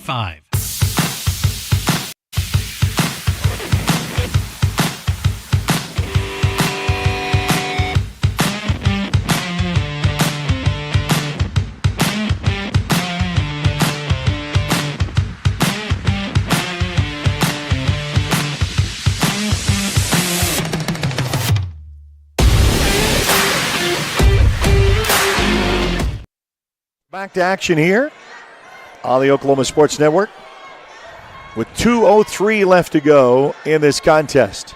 MacArthur just won't go away, and they're trying to get that one on. The freshman puts it with a backwards, trying to toss it up to try to gain a foul. She does not. Midwest City on the other end of the floor. 2-on-2, fast break opportunity is good. Good to see Celia Landon get on the board there with her first 2 points, I believe. And those are 2 big ones. That's that one sail, no good. Kind of playing out of desperation now for the Highlanders. Trying to put up those threes now to try to. Well, now you kind of like to have or not have fouls to give, because MacArthur's got to foul, 3 more times to send Midwest City to the free throw line. Bounce pass in with 1:30 to go. Kind of place themselves in the top end of this district. Yeah, going at it. They will have the pole position after tonight, Midwest City, if they hold on. They'll be 5-0 in district. MacArthur will be 6-1. Because, again, we mentioned this at the beginning of the broadcast, but Lawton MacArthur has played 2 more games in district than Midwest City has. That will even out eventually. So it's about the losses, really. That's the key thing to look at. And that's a double dribble. Oh, she took the extra. As the Highlanders. Now, I don't know, if Eric, if you're going to give out player of the games, even though I don't think we have a sponsor for this night. Well, you can call it. Certainly should mention some. So strong effort by Deanna Douglas, mostly on defense. Sierra Martin has looked really good, especially in the second quarter, but I will go with Markia Pratt if this score holds up. She was outstanding on both ends. Oh, a little offensive foul MacArthur. Yeah. And that was Markia Pratt drawing it. Yeah, they've been calling that tight tonight. With 1:06 left to go. Don't forget, we have Elgin in action, Altus in action. You can catch that as you go back and forth on the network. You can download our free app. You can watch it on the go. You can watch it on your home. Roku, Amazon Fire, Apple TV. And there's the thing about tonight, Eric. Midwest City did not go deep to their bench like they have before, like the last district game against Del City. Play keep away right here. Yeah. A lot of stall. Good job by Fisher. They got that one. And she just miscommunicated which side she was going to throw that ball for the layup, and it just sails out of bounds. So missed opportunity again. You got to make those when you have those. I really enjoyed this 3-on-3 matchup, and by that I mean the 2 number 3s. Fisher for Lawton MacArthur and Pratt for Midwest City. They both played really well this game. Melissa Mack got going early in 30 seconds, and they'll just kind of stall this one out. Oh, she's going to take the free one. No, she's going to pretend that she did and get it deflected. Highlanders still trying to play. Alyssa Mack with 17 seconds left to go. 3-on-1. She misses all 3 of them and then misses the bucket. Unfortunate for Alyssa. The rematch for these teams, Eric, over at Midwest City High School will be February 9th. Cannot wait for that game. Okay. So your final, it's a 13-point win for the Lady Bombers, 53-40. Don't forget, we've got the boys game coming up as they go through warm-ups. We'll kind of set that one up and set the stage for that one coming up right after this as you're watching the OSN Basketball Game of the Week right here on the Oklahoma Sports Network.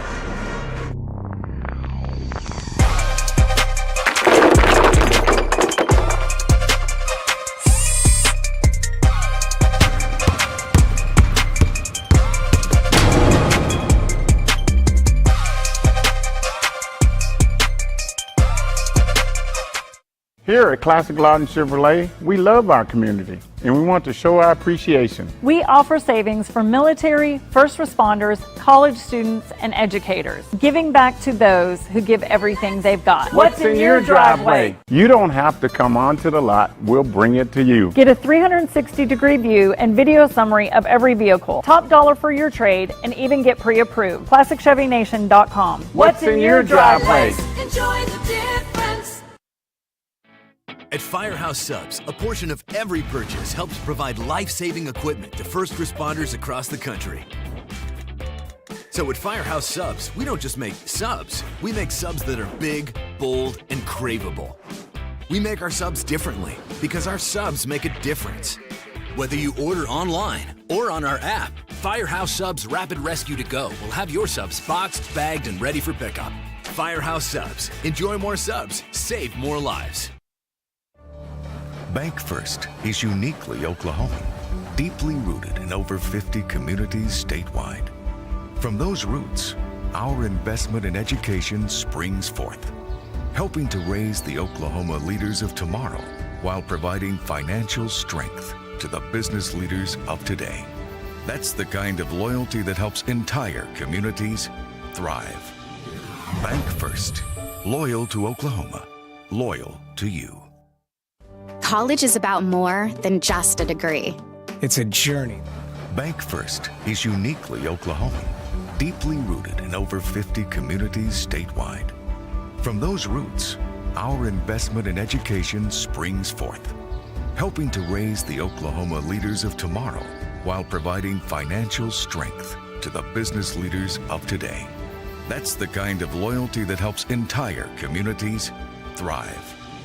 Bank First, loyal to Oklahoma, loyal to you. College is about more than just a degree. It's a journey that will shape your future and change your life. That's why MSU Texas provides a place to find your passion, To connect with others. and discover who you truly are. We're dedicated to providing a well-rounded education that prepares you for a variety of careers. You'll have everything you need to pursue your dreams at MSU Texas. Start your journey. For more information, visit msutexas.edu. We are celebrating. Here at Pam and Barry's team, we've been helping you through the real estate process for more than 20 years. We want to thank you for choosing our team to help you. We sold our house at full asking price, and it took less than about a week to get our full asking price with Pam and Barry. Don't go at it alone. Let us handle it all here. We're not bragging, we're just applying for a job. It's real red wine vinegar and olive oil blend. It's called the Juice. And at Jersey Mike's, it adds that jazz to your sub.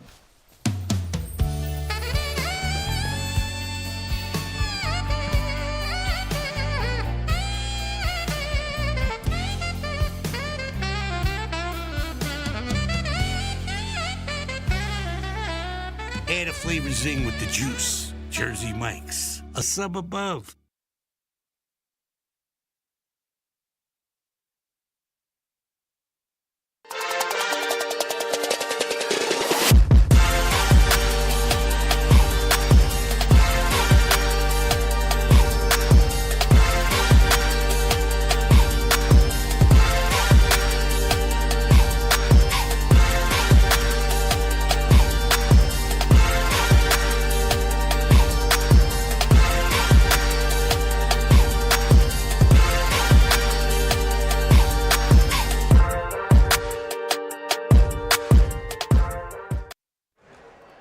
All right, welcome back to the Macarthur Gym. In fact, this is the second game of our doubleheader.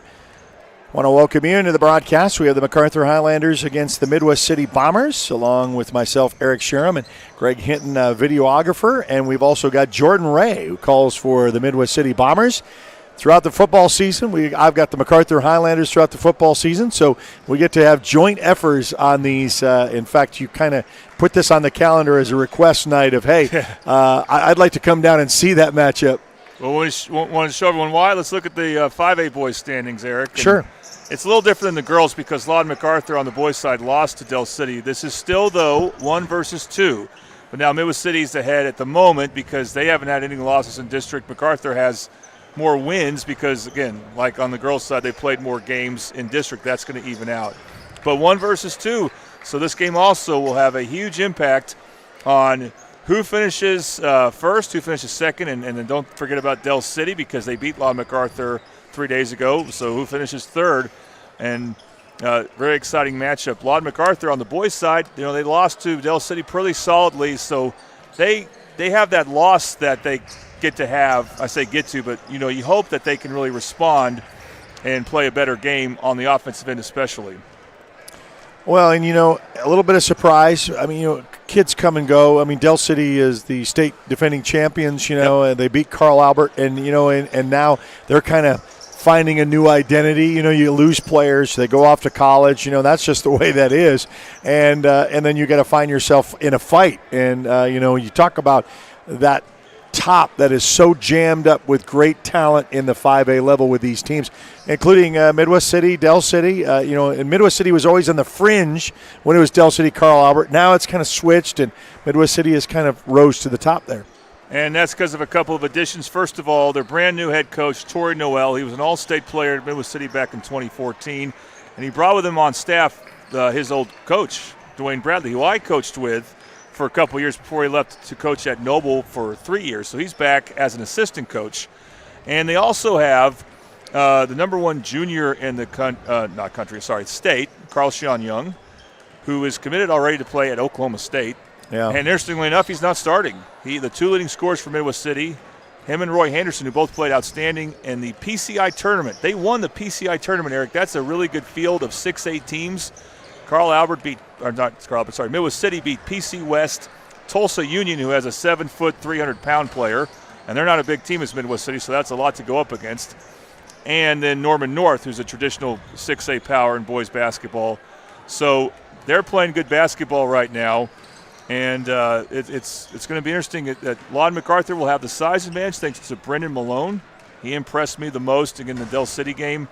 They got some guards who did not shoot well at all. We'll see if they bounce back playing at home now, getting that game under their belt, because they had a long layoff just like the girls did. And I think that was a factor against Del City. So there'll be, again, interesting matchups, both sides. Well, the young man that you brought up that was from Newcastle and left to go, like we said, somewhere on the East Coast. And then West Virginia. Yeah, and then was going to come back to Carl Albert, and then lo and behold, he lands in Midwest City. So and this is my first time to see him live. I've seen a lot of clips. I've seen some other stuff like that. Well, I know that he may not start, but Coach says that you'll still maybe seeing him. Yes, he's available. So is Roy Henderson, the 2 leading scorers. But Midwest City's deep. They got and they rely on their pressure defense. So they don't mind playing key points of the game without those 2, because they did that at the end of the Del City game. They held on and won. And so they're not a 2-horse pony or something like that. They got other players. And what Coach Newell, along with Coach Bradley, Coach Walter, the new assistant coach, and other players or other coaches have brought on to this Midwest City team is a better defensive identity than they've had the last couple years. In my opinion, this is a team that's going to pressure early and often. So Macarthur saw a lot of that against Del City. I think Midwest City will do it even more frantic pressure. And so we'll see how the Highlanders adjust to that. Well, we got 3.5 minutes before we start this second of our doubleheader. Midwest City girls punch with a good win on the floor of the Macarthur Highlanders. And let's see what the boys game can bring you. We're going to excitingly bring that to you next right here on the Oklahoma Sports Network.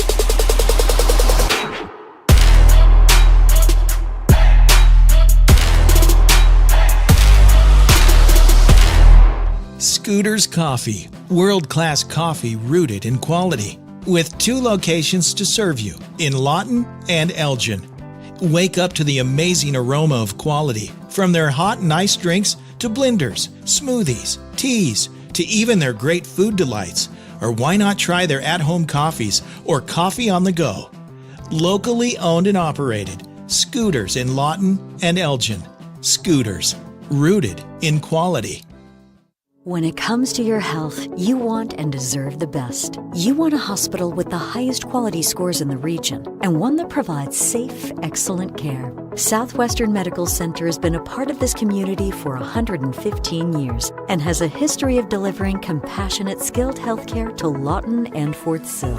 Choose the hospital that has always put the health of this community first. Southwestern Medical Center. Be well. Live well. That's why we're here. Southwest Foot and Ankle Clinic has specialized in the medical and surgical treatment of the foot and ankle for the past 40 years. And they provide all treatments under one roof. From x-rays, radial pulse therapy treatment, to surgical treatments, all with one goal in mind: providing the highest quality medical care with good old-fashioned Oklahoma compassion. Call to set up an appointment today. Southwest Foot and Ankle. 580-357-8720. Lawton's newest hangout, 5370 Northwest Cash Road. A family-friendly atmosphere featuring their award-winning pizza and calzone, made fresh daily from their secret family recipe, with handcrafted burgers, wings, appetizers, salad, and homemade desserts, including deep-fried banana pudding. Come hang out with us. The Hangout, 5370 Northwest Cash Road in Lawton.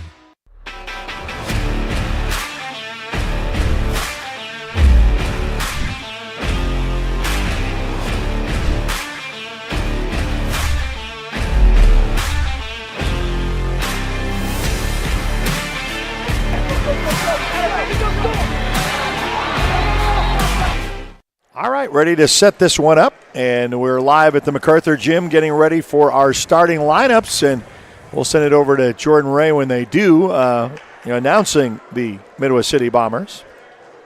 So for Midwest City, this is what I'm told, we will see number 4, Mason McKenzie. He's 6 foot tall. He'll be their post defender more than likely. Their best three-point shooter, Deshaun Denson, number 5. He's only a sophomore, very talented. Mark Jackson, number 11, a 6 foot player. Caleb Stevens, another sophomore like Dennison, will start. He doesn't usually start, but he will start tonight. He's 5'11 guard. And Brian Williams, who's a Division I baseball player, will round out the starting lineup. He's number 21. He's a 5'11 senior. He did not play last year. He played 2 years ago on the Midwest City team that made the state as a 5A team. He decided he wanted to get one more taste of basketball before he becomes a full-time baseball player. So he helps out this team a lot. So Elevate Nutrition is your starting lineup sponsor at 1908B eScore. Start your day with your favorite shake and tea combos. Call 450-0468. So Garrett Herring gets the start, the 5'8 senior guard. And then number 23, Keon Brown, 6'1 junior in the guard position. Number 4, Javal Coleman. He's a 5'10 junior. Number 3, Tykel is TK Taylor, the 6'1 sophomore. And the big man in the middle, number 12, is Brennan Malone. He's just a sophomore, 6'5", and you mentioned him on our pregame of maybe one of the players to watch. So some keys early with Midwest City not having their two leading scorers out there. What will they do on offense? Their best shooter is Denson. Will they try to make the effort to get him shots? For Lawton Macarthur, can they get open looks for Herring off any presses? They couldn't get him much open looks against Del City, but he's their best three-point shooter. And how will Midwest City defend against Brendan Malone? They're going to have a smaller player on him. Coach Gagliardi told me he really liked hearing that. But I'm going to tell you, Midwest City has learned how to defend against bigger players. So Tipton's Fine Jewelry is your first quarter sponsor. For over 40 years, Tipton's Fine Jewelry is this area's only family-owned with jewelry store. Stay brilliant, my friends. 6121 Northwest Cash Road, Tipton's Fine Jewelry. So we'll put 8 on the board, get this one to toss, and Malone gets that tapped into the hands of the Midwest City Bombers, and away we go, starting off quarter number 1. MacArthur showing man defense. A lot of shuffling, a lot of movement down below. Stripped and stolen, and that's going to go out of bounds. Backcourt. McKenzie wanted a deflection. Mason McKenzie threw that pass, but he won't get the call. Again, this is a real important stretch for Midwest City on offense, even though it's just started. Their two leading scorers, Roy Henderson, and Carl Sheon Young. They are available, I'm told, but aren't starting. What will they go on offense? So MacArthur, their first opportunity down the floor. Almost gets stopped into the hands of Malone. Stops and pops, puts it, rims out, no good. Rebound, and there's a foul on the way down with the rebound. That was Mark Jackson, who got a very tough contested rebound and drew the foul. You know, he's a really good athlete. He's a transfer, I believe, from Edmond Santa Fe. And he's not great at any one thing, but he's good at a lot of things, and he helps his team out in many ways. 7:15 just underway. Lets that one sail, and there it is, a 3-ball on the mark. I might need to take that back about him from shooting threes. Maybe he is great at that. We'll see. But right on cue, he helps his team out. And the ice tray 3-ball is good. Good job by Malone. He was just around the basket, and loose ball came to him, and he finished. He's the biggest player on the court, so we'll see if he does more of that. A 3-2 contest. Midwest City with the open 3, and Malone with the putback. And another back-to-back threes. That's a bad sign for MacArthur. They got 2 guys, Midwest City, without, again, their 2 best offensive players making shots and almost forced a turnover there. And Midwest City loves to trap off a make. Ice tray 3-ball. And that's been the storyline for Midwest City as they take the opening lead. Trying to fire that down one to Malone, but a little bit too off the mark and goes sails out of bounds. Malone's an enticing target, but Macarthur is kind of being sped up right now. You do want to go inside of Malone, but you want to be under control when you try to get it to him. A little perimeter passing.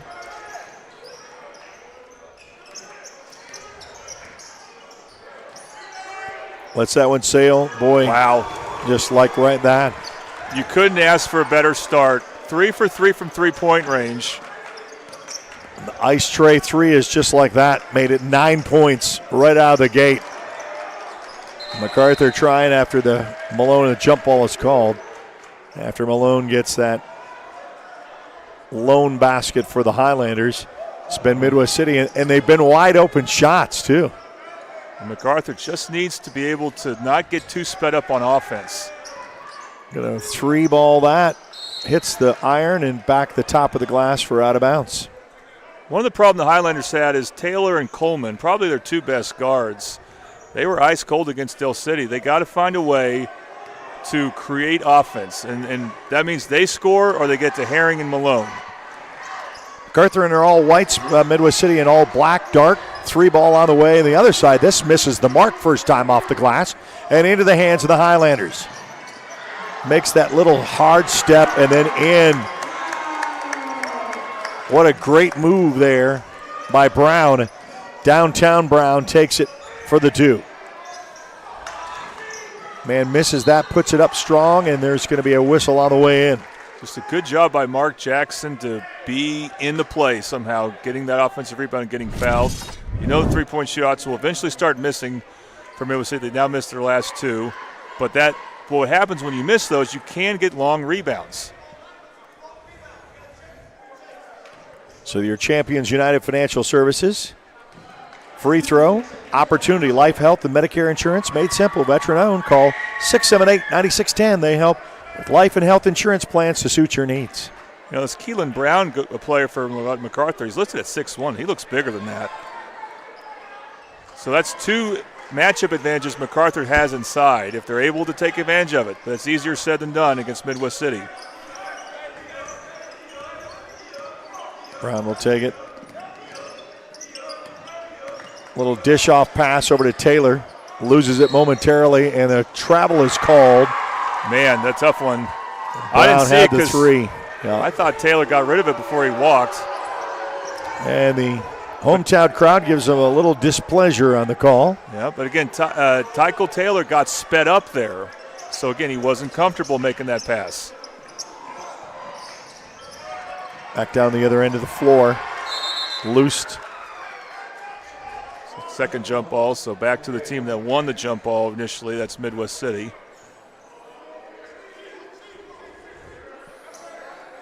See the student base all standing up.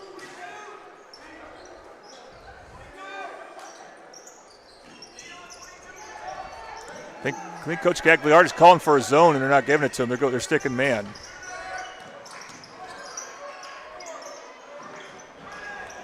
Free opportunity. And look at that. How did that even go in? I don't know what you call that.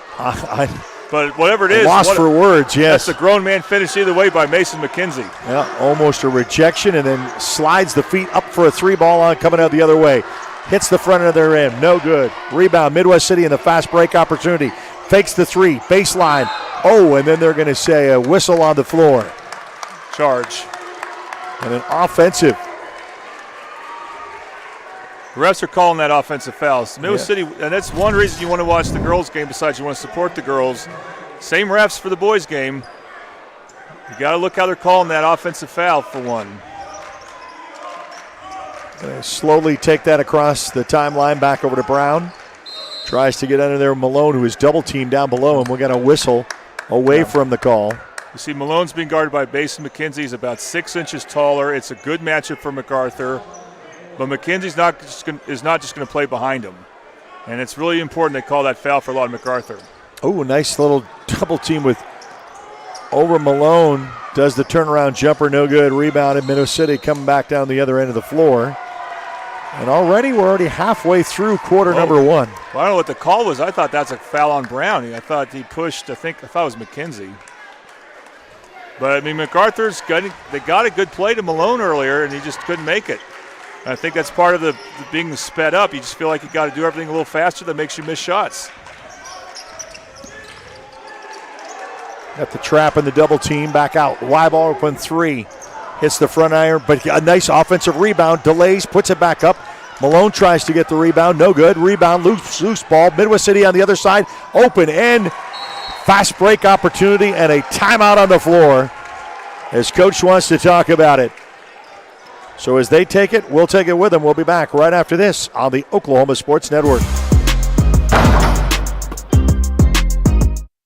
Sidelined by surgery, illness, injury? Valor Physical Therapy can help. At Valor PT, our skilled therapists create a rehabilitation program individualized for you, with education and encouragement each step of the way. Whether it's sports or the activities of life, let Valor get you back in the game. Start now at 405-265-6449. No referral needed. Mention Oklahoma Sports Network and get a free t-shirt at your first appointment.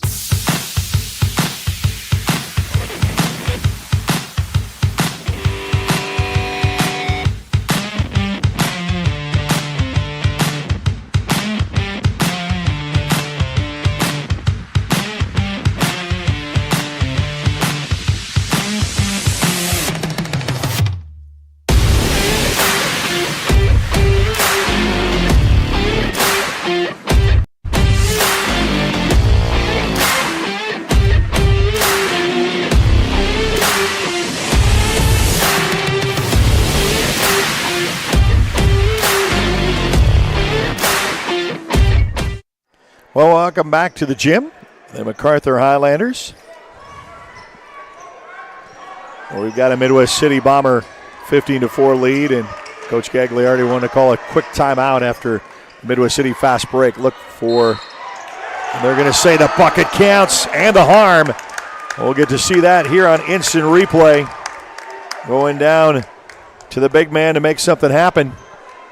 Brennan Malone with a good finish, and what made that a good finish, he almost had the ball knocked away from him. And against Midwest City, if you have the ball, if you catch it below the waist, they're going to try to strip you. And he was able to hold on to that ball. Interesting sub for Midwest City. They're going to bring in Demario Jones as their first sub. So still no Roy Henderson or Carl Sean Young. And you know what, as long as they have a somewhat big lead, that you might see that for most of the game. So the three-point swing trying to come up. Back iron's no good. Rebound at Midwest City. Malone and company will back out on the defense. 15-6 your score. Midwest City on top. 3 minutes left to go here in the first quarter. MacArthur playing zone, but they're trapping now as well. So they're going to try to speed things up. And loose ball and stolen away for the Highlanders. Going to try to make some points at it. Brown was able to corral that before it goes to a backcourt violation. Brown wide open. Oh, they're going to say a walk. So took the extra step for Vaughn as A.J. Vaughn gets called with the extra step. His feet. So again, we didn't see this against Del City for Lawton MacArthur, but now they have all 5 guys beyond the timeline.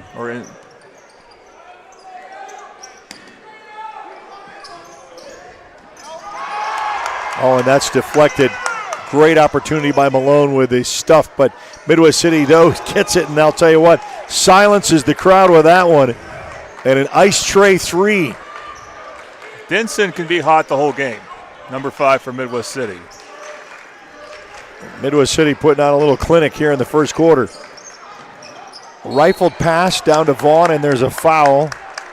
That's how you got to attack the trap. You got to look at someone under the basket on the opposite side of where the action is. That's the best we've seen MacArthur, I think, execute, other than Malone's and one, this game so far. A.J. Vaughn to the line shooting 2. Some hard dribbles, soft touch. 1, 2, 3, and we'll take the 4th one for the end.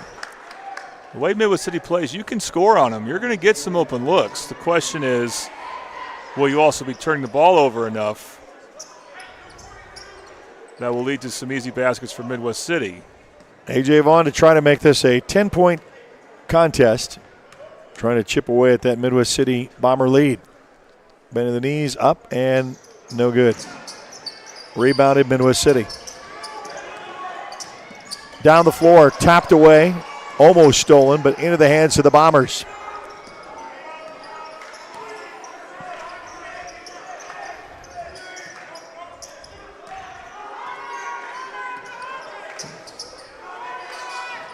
Looks to go to the corner.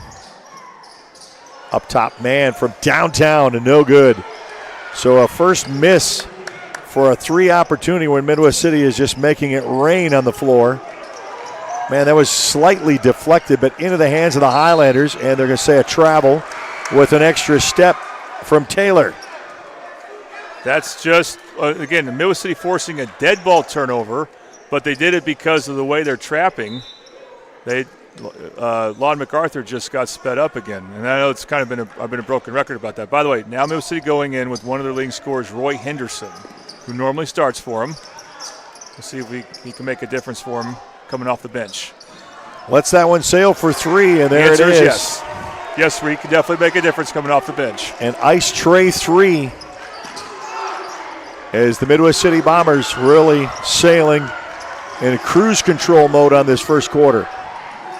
Coming back down the other end. The corner with a minute 2 left to go. Steps back, and he'll put another 3, and another timeout is called, an ice tray 3. Unbelievable. Just like that. Ask yourself, why haven't you let Trey cut it? Your premier choice for barbering in Lawton and in the surrounding area. So they'll take a timeout, and we'll take it with them with less than a minute to go here on the Oklahoma Sports Network.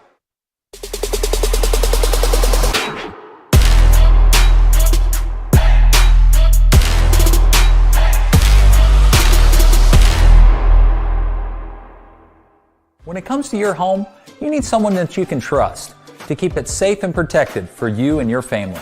Vesta Foundation Solutions is your local, family-owned company that has helped many homeowners fix and protect their homes. Our engineered solutions can take care of all of your foundation repair, basement waterproofing, concrete leveling, and dirt crawl space repair needs. We take pride in getting the job done right, and you'll always be protected with up to a 75-year warranty. Contact us today for a free estimate.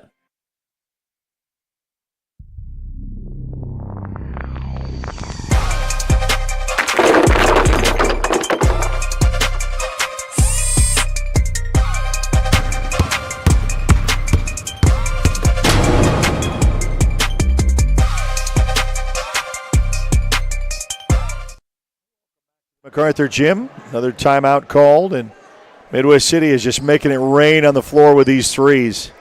Well, they're doing it 24-7 lead without the number 1 junior in the country, Eric, and now he's in. This is just an unusual game that they've had this offensive success without him, but I think it shows that he needs to play within the team concept, and Carl Sean Young, I'm sure he will. And then Midwest City can keep this going because he can also get really hot from three-point land. So we're at number 20. And there Across is the block there. That's what it is right there, a little. Now he's a guard.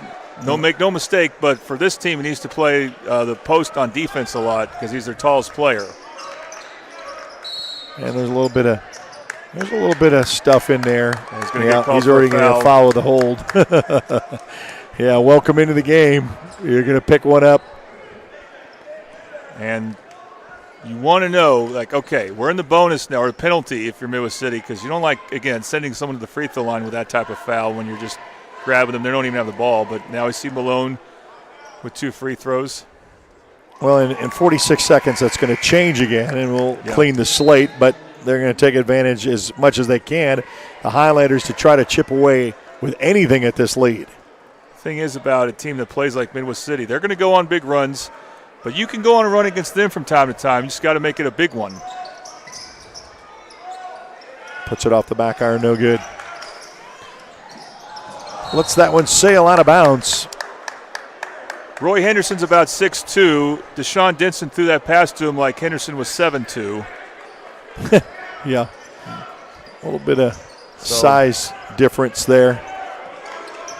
The rare final Bomber mistake. 30 seconds remain in the first quarter. Back over to A.J. Vaughn, rifles it down below to Malone.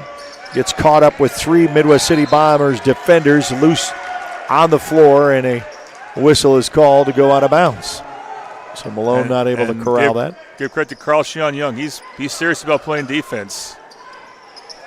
Coming off the bench for him.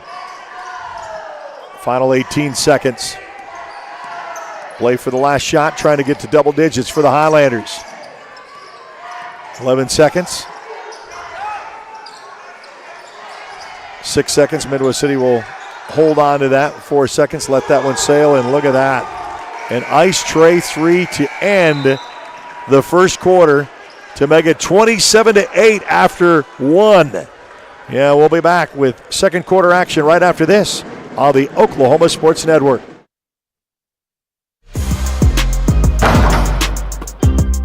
At Whitehead Plumbing, our mission is to be a leading full-service plumbing contractor. We have dedicated over 20 years perfecting our expertise in Southwest Oklahoma with our craftsmanship and customer service. Whether you have a water, sewer, or gas line that needs to be replaced or repaired, you can always count on us to be there. We offer free estimates and have 24/7 emergency services available. We'll work around the clock and are committed to providing our customers with impeccable services. Call Whitehead Plumbing today for all your plumbing needs.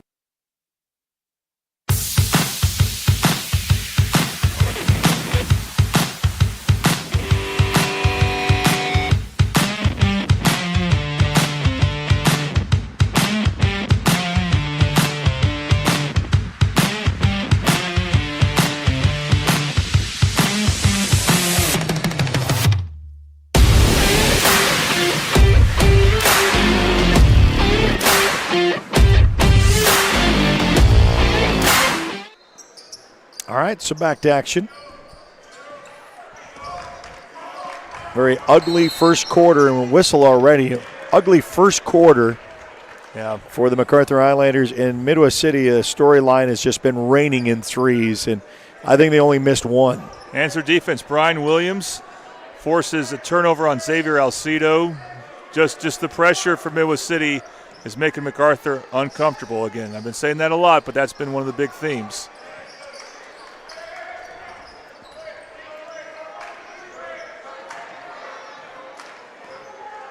They get a little pick. Rolls just enough to spot the three, and they miss. So Highlanders with a rebound. You will see Roy Henderson shoot contested jump shots a lot, but they'll make some. So you live with it. He'll get a pick, slide his feet, turnaround jumper in the lane, no good. Rebounded, Midwest City. Gets right past Malone at the timeline. 3 ball coming down the other way, no good. Rebounded. We talked about this. You say if Midwest City goes cold on the threes, and already a little bit of physical. Maybe the second foul. Second on foul, Young. yeah, on Young. That's who is guarding him. I think you can stick with him though, because you built a big lead without him. So, but you need to remind him, be smart. Again, you're going to guard a physical player from Lawton Macarthur, so you got to be smart in how you defend him.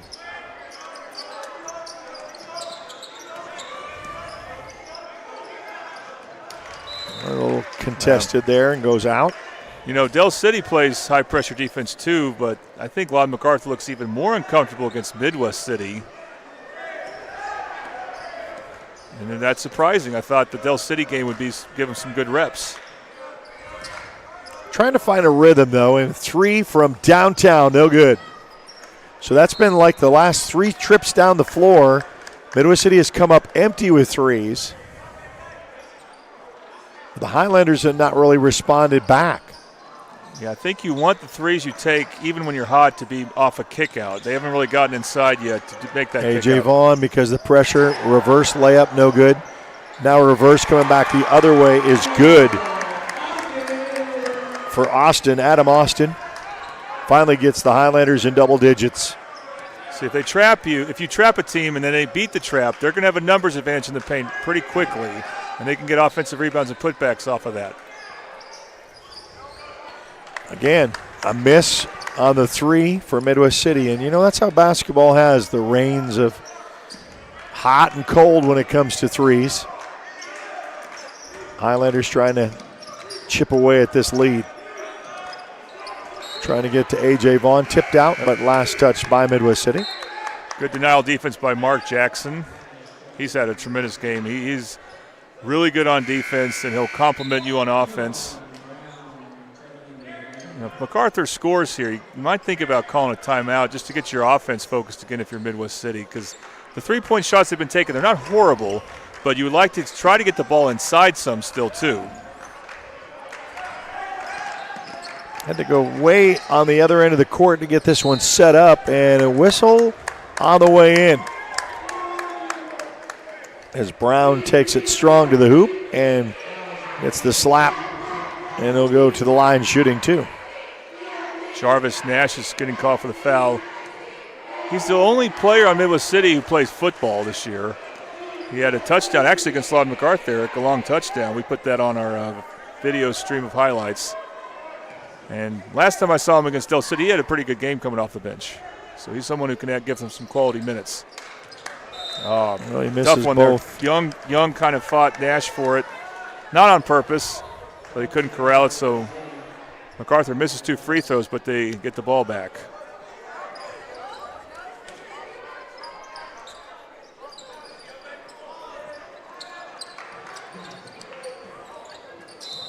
So back, it's just, well, he's right on the line, so. Brown's got to come back in. Yeah. He threw the inbounds pass and stayed out of bounds. Stayed right there. I said, you got to take your steps. Nice participation with people getting out after the holidays, I feel, as the gym has been filled up pretty nice tonight. I love this atmosphere. My first time to Lawton Macarthur since I was in high school. Oh, wow. Going to go strong to the hoop, and it's going to say bucket counts.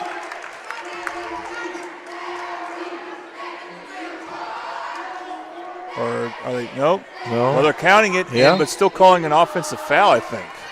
So they'll say the foul happened after the shot. You rarely see that. Yeah. Or no. But that's what it looked like. It looked like all the teams were going back to MacArthur's goal, but no, it is a foul on MacArthur. Brian Williams, again, he can hurt you too. He hasn't done much yet, but if things go sideways, he's someone who can then start to get hot. And that was important for Midwest City. They needed something attacking the basket. If you're going to shoot threes still, make those threes happen after you make a concerted effort to attack the paint. Shot is up, no good. Back irons. Picked up and almost stolen by Midwest City, goes out of bounds. So even after a missed free throw, Midwest City is ready to play full court pressure on you and almost got a steal there. And that's, again, off a missed free throw. Usually you'll set up after a make free throw. 19-point lead. Trying for a 3-ball and misses the mark for the Highlanders. Gets the rebound, though. Inside the lane, nice little pass into Taylor that gets deflected. Loose ball on the floor. Stolen by the Highlanders. A.J. Vaughn will get it, and he'll get fouled. On Roy Henderson. The thing about Midwest City, I think they do this even better than Del City. If you throw the ball, if you throw a bounce pass inside, sometimes that's the best pass to make. But if you throw a bounce pass, they will try to strip you right away. They'll have someone who will try to knock that ball away. And I think the refs are talking about, was that a shooting foul? I think it was a shooting foul. So it's free throws for MacArthur that I thought was going to be a baseline out of bounds for him instead. So A.J. Vaughn shooting 2. Shot up, no good. So that's something that surprised me. MacArthur not shooting well from the free throw line at home. Second shot coming up.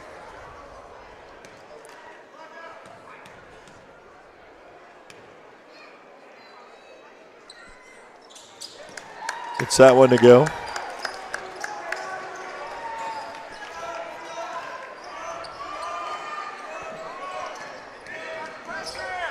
Boy, I like that. He just makes that move to say, hey, I'm going hard, and then make you commit, and then he stops and a putback for a 2. See, that's not a contested jump shot. He used his dribble to get separation. That was an open jump shot he created off the dribble. That's what Roy Henderson can do. A little shovel move, and that's a tough one. Yeah. Looked like the ref wasn't going to call a foul till after he saw the shot was missed. They're going to call a foul on Nash. And the contact was really after the shot.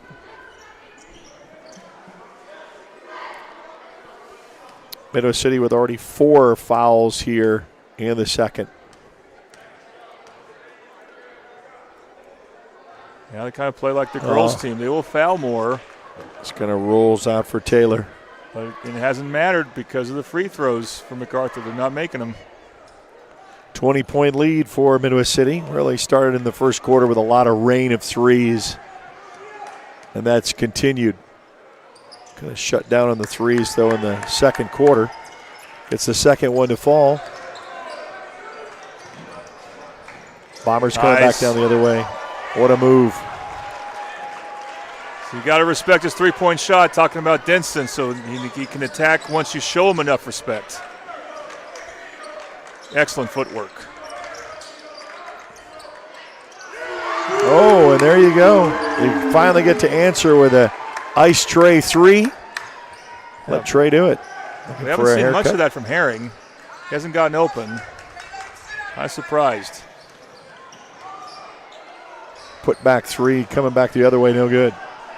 So a little bit of a drought now for Midwest City in the threes.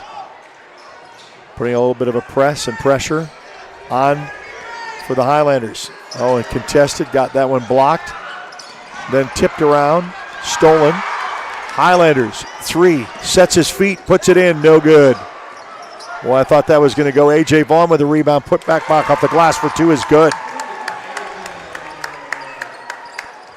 Vaughn chips away here at the Midwest City Bomber lead. Macarthur going man now. Let's see if that is a better defense against the Bombers. 20-point lead was cut down to 16 now. Throws that one up. Back iron's no good. Gets his rebound, puts it up, and he'll get fouled on the way in. It's a good job by Carl Sean Young because he's got a smaller player on him. He's going to be aggressive on the offensive glass because no one really had that offside of the shot that Henderson took. So Young went to go get that ball, and he's going to get to the free throw line because of it, looking for his first points. By the way, we want to thank our second quarter sponsor, Eric. Toonie Buys Houses up in Midwest City because they are led by Channing Tatum, Channing Chamberlain, not I got him confused with the actor. Channing Chamberlain, the Midwest City graduate, who also will be sponsoring our coaches show this semester.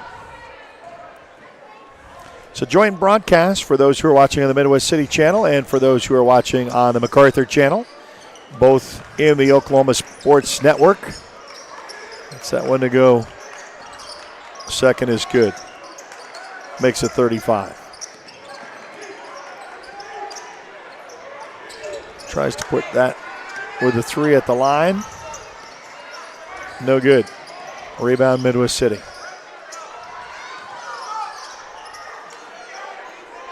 Now it comes back to the 3 ball. Again, Denson, early candidate for player of the game. He can be hot the entire game. Well, it's just relentless trapping, and that's why Coach Gagliardi is going to call a timeout. Midwest City had, I believe it was Coleman there, just eating up. Call a timeout. We'll take it with him. We'll be back right after this on the Oklahoma Sports Network. Your roof is your home's first line of defense against the elements. At Century Roofing, we'll make sure you're ready. Proudly serving the central and southwest Oklahoma regions, we'll work tirelessly to protect and restore your home's roof, gutters, and siding, while also working closely with your insurance company to ensure every inch of your home is protected, starting with our free inspection services. Protection is just a phone call away, so call Century Roofing, Central and Southwest Oklahoma's #1 choice of contractor, where we are on guard for Oklahoma.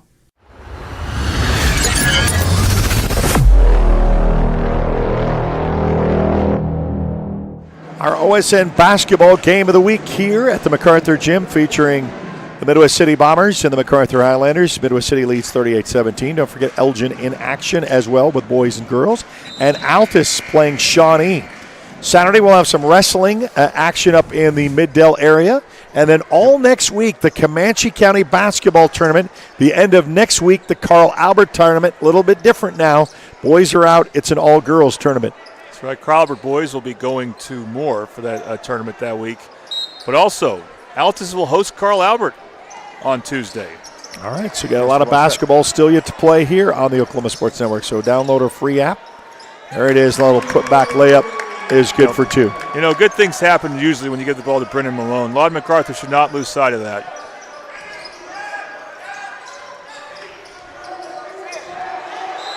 Five-second count.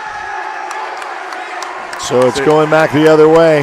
So I think Carl Sean Young, he wants to go left so bad. Well, his opponents know that. They know he's left-handed. He needs to either take a right-handed drive, which he's capable of doing, or pass the ball. But his defender was not going to let him go left, so he's got to adjust, but he can't just keep dribbling the ball around. Across the timeline. Oh, gets a little pick from Malone. He'll go offside and whistle on the floor. So it'll be 5 fouls this quarter for Midwest City, so MacArthur needs to find ways to be aggressive, although the free throw line has not worked out for him this game.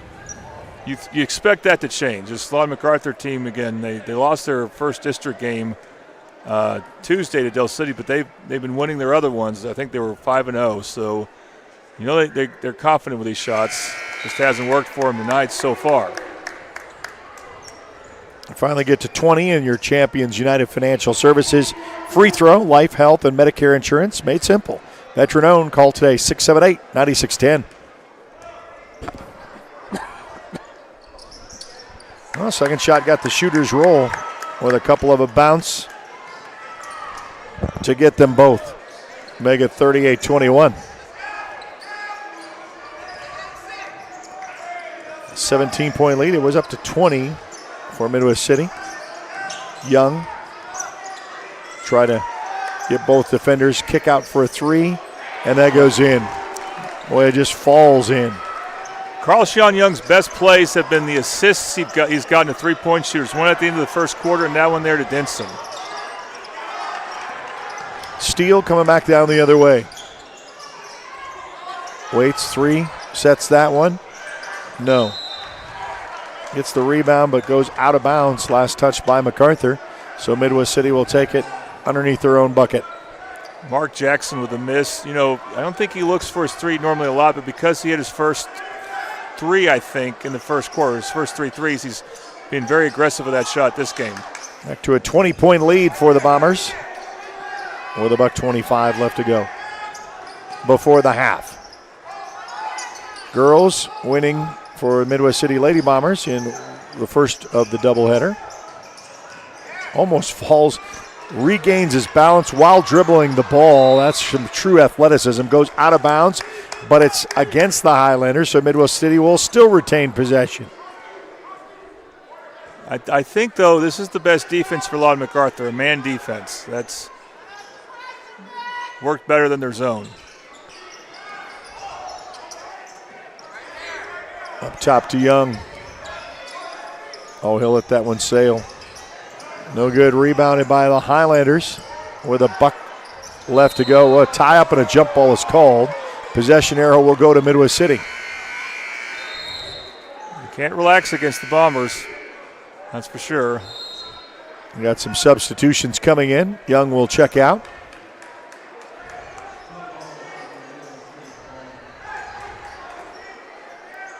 I think it's important for Midwest City. The threes that they take from here on out, again, need to be the type of threes that they've made this quarter, which is drive and kick threes. Good job by Denson getting open on the inbounds play. He has had an amazing first half. I think he really flourished knowing that he had to really step up with Roy Henderson and Carl Sean Young not starting, and he's been playing well ever since. Of course, his dad's an assistant coach for the Bombers. Shot up and in.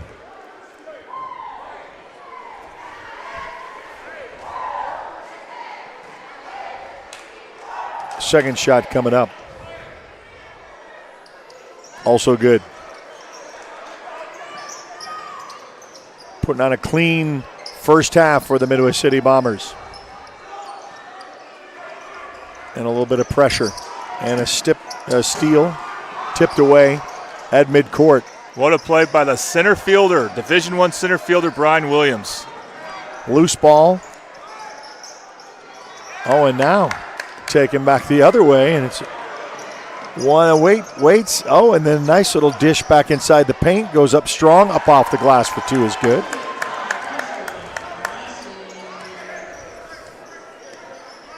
Going to hold for last shots, Midwest City. If you go up by 20 or more in the first half, obviously you're going to have a great feeling. Yeah. A 20-point lead or maybe more to end this first half. Down to 8 seconds. Bounce pass, good to go, and that's going to fall underneath. So MacArthur's going to have an opportunity. Trying to take the last shot with 4.8 seconds left to go. Get this one in. Stolen. Threw up a pass there with 2.7 seconds. I think they're calling down the floor. Obviously, Denson wanted to draw a foul shooting. It's only the 13th foul MacArthur. That's the nice advantage to have. Interesting that Denson will throw the ball, and he's their most dangerous shooter. Well, what will he do after he throws it in to get open? From downtown. Oh, back irons and no. And that's going to end the first half. A 20-point Midwest City lead, 43-23. We'll be back with halftime and second half action right after this on the Oklahoma Sports Network.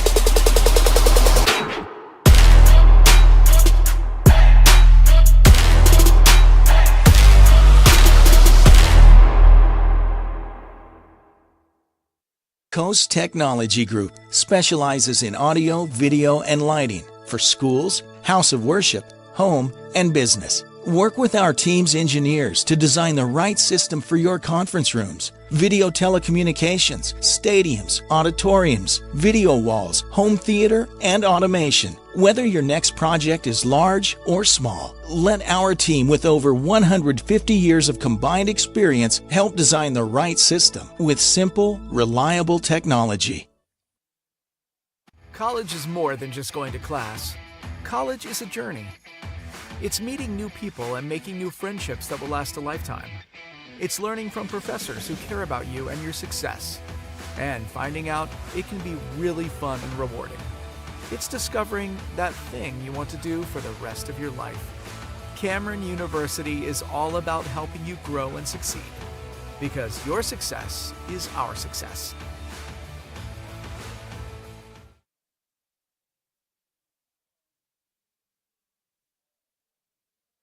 When it comes to your home, you need someone that you can trust to keep it safe and protected for you and your family.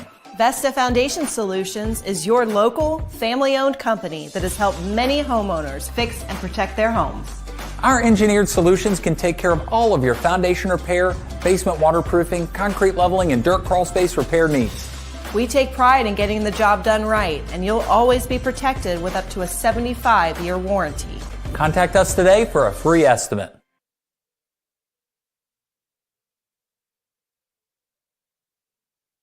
Are you ready for a debit card? Well, this card is more than you may realize. It's a reward-earning, style-affirming, money-managing, do-it-all debit card, like a key to the world. It's the Pay Me debit card from Communication Federal. Our Pay Me account pays you real cash that adds up fast, earning rewards when you use your card. So get a free Pay Me debit card today. It's secure shopping and payment power online or in stores. Sounds like you're ready. Communication Federal Credit Union. Waste is dirty. You need a solution. At Waste Solutions, we offer residential trash services for Lawton's outlying communities. We are a locally owned company. We're fast, professional, and affordable. High-quality customer service is our #1 focus, and we deliver every time. We love Southwest Oklahoma, and we take care of our own. Every problem has a solution. Waste Solutions. Call or click today.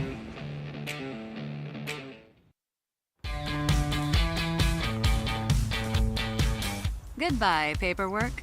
Hello, convenience. Farewell, waiting. Hello, personal service. Catch you later, dreaming. Hello, planning. Buy your dream home, connect with a personal banker, and easily schedule an appointment with digital tools from Arvest Bank. Goodbye limits, hello possibilities.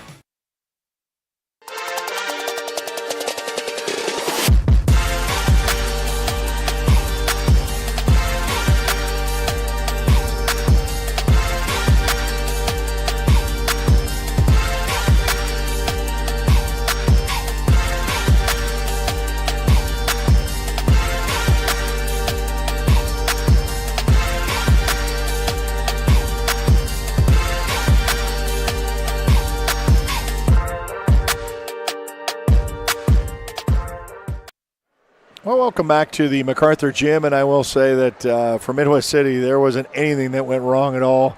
Threes went well. Defense, both sides of the floor. I mean, just almost a flawless first half. Yeah, you know your three-point shooting's not going to stay red hot. It was unbelievably hot in the first quarter, cooled down some in the second. But the defense is what needs to stay consistent, and it was for the Bombers. They just had Macarthur confused, playing at a speed that they're just not comfortable with. And Midwest City was able to bring in players off the bench and keep it going, so they're showing that they have quality depth. And this is a bit of a statement game, you know, because it's a district game. It's 1 versus 2 in this district. Midwest City is showing they want that 1 seed. They want to not only host, but they want to set themselves up to play maybe the 4th seed from the other district out west. And that would be a big scheduling advantage for them if they can get that.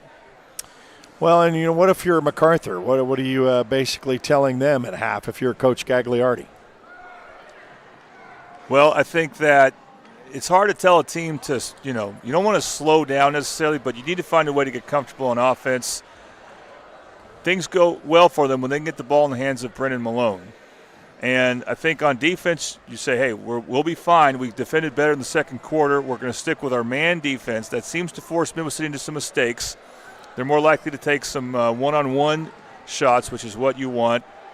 And then keep it when you see that Midwest City is going to pressure you, when they're going to trap you, that's going to give you an opportunity to attack and get an easy basket. But you have to be comfortable doing it. So if they can get comfortable against this trap, which is saying a lot, they can get some easy baskets. Well, where sports is our middle name. We're the Oklahoma Sports Network. If you're watching us on Facebook, please like us there. That way you'll know what kind of sports is up next for us. So you can follow us on Facebook, follow us on Instagram, on X. If you're on YouTube, subscribe to our YouTube channel. If you're new to the network, if you want to download our app, just go to your Apple or Android devices. Search the Oklahoma Sports Network. It's free to download and free to watch. We've got a wrestling tournament up in the Mid-Del area tomorrow. We got the Comanche County tournament all next week.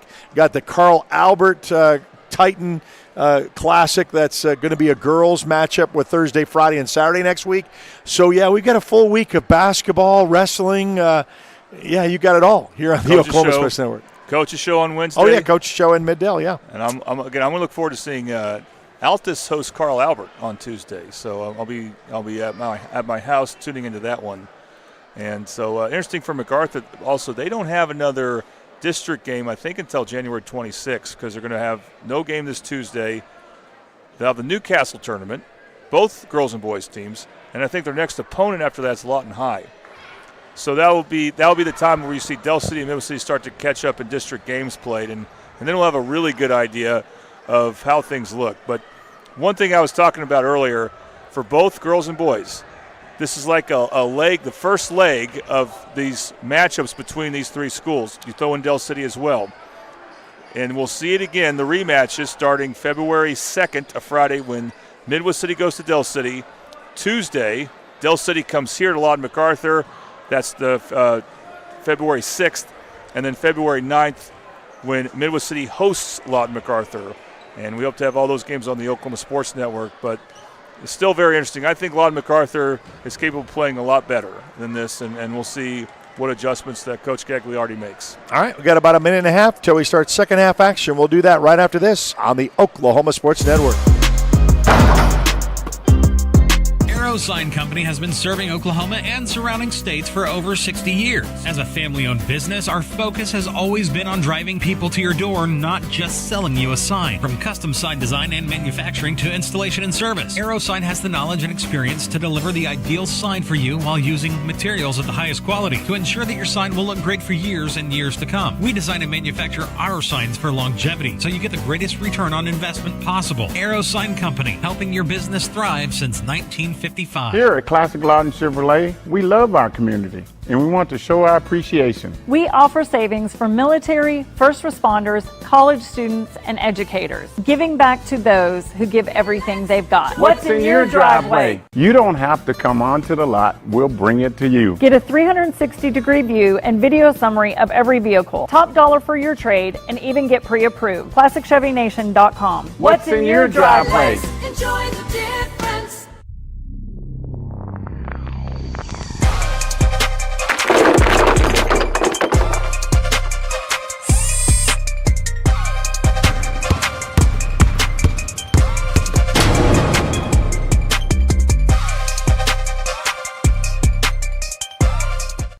Well, our OSN basketball game of the week right here on the Oklahoma Sports Network. Glad to have you along with Greg Hinton, our videographer, for Jordan Ray representing the Midwest City Bombers aspect of things, and me covering the Macarthur Highlanders. We've had actually a couple of compliments about, the kind of the balance of what it brings here to this game. You'll have to come up Friday, February 9th, Eric. And, well, I'm sure someone else would want to call that game too up there because we got some people liking announcing basketball, but you'll have the final say on all this, of course. I want to thank another Mid-Del sponsor for being the quarter sponsor, Casa Juanita. They're located in Del City, and they got it's quick Mexican food. As soon as you get in, you see their table or their display of different food options, and they'll get you your food really quickly, and it's really good. All right, so try that out, especially for the Lawton fans. If you ever go up to the Mid-Del area in Del City, and let's launch that one for a 3, no good with a rebound. Oh, a nice little rebound to put it up off the glass for 2, and that goes empty. So the first opportunity of Macarthur. Oh, and then a steal coming back down the other way, trying to get some loose points, and there's a whistle on the floor. Midwest City, I think, is towards the end of the second quarter, started to play a little bit too much out of control. And you see it right there. You want to push the ball up the floor, but you have to make ball security the number one priority. That's Champions United Financial Services, life, health, and Medicare insurance made simple. Veteran-owned. Call today, 678-9610.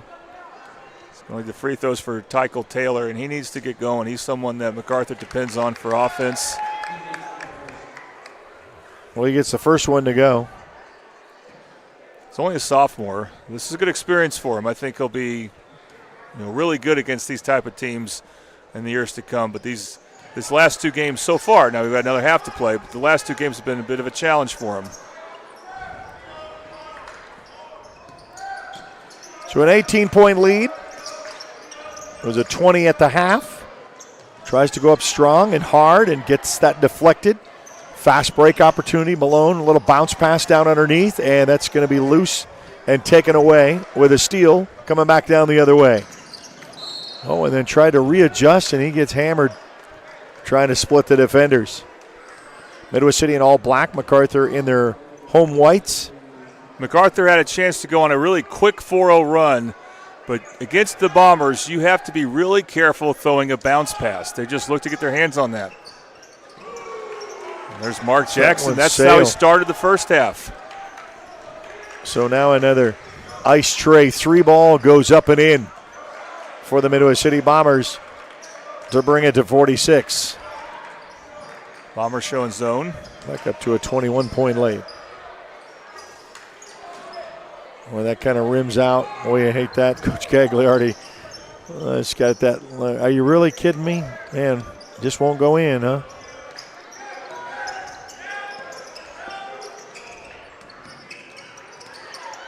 Tapped away and stolen. Fast break, 2-on-2. It's a good play by Brown. He decided to be the aggressor and force that steal. And I think Macarthur is better in a man defense against this team. Brown takes it to the hoop. for the 2.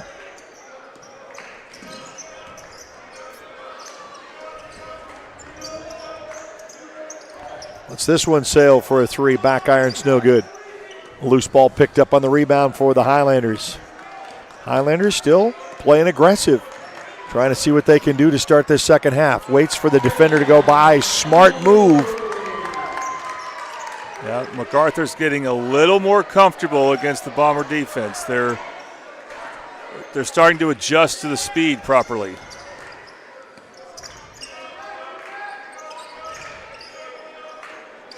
Outside corner. Oh, an offensive. So a charge is called. Yeah, McKenzie drove the ball, kicked it into the middle of the lane. He kept going, knocked a player down. So that's one thing MacArthur's done well in both the boys and girls game. They've drawn charges. They do that pretty well. Now a little bit of pressure. Midwest City crosses the timeline. Goes straight all the way, coast to coast. Brown makes it downtown Brown. Yeah, I don't know why Midwest City was pressuring him like that. Pretty much gave him that driving lane. And you know what? You wonder if a team starts to, I'm not saying Midwest City's doing that, take their foot off the gas a little bit, just kind of playing a little bit loose and trying to launch threes. And then all of a sudden you get a team like MacArthur that can just claw their way back into a game. And then, it's hard to reignite that. When, they're kids, you get a 20-point lead at half, you think, okay, we can just kind of skate through this second half. Yeah, so we're going to see Roy Henderson coming early for McKenzie, who has 3 fouls. That's a different sub than what we saw in the first half. Just away from the defense, gets the rebound, a put back and a whistle. Now, if you're MacArthur, you can't give up offensive rebounds to, Caleb Stevens. He's only a 5'11 sophomore. But they had no one really on the backside there. You want to always have a backside rebounder. So if a shot's going up on the left baseline, you want to have someone on the right block.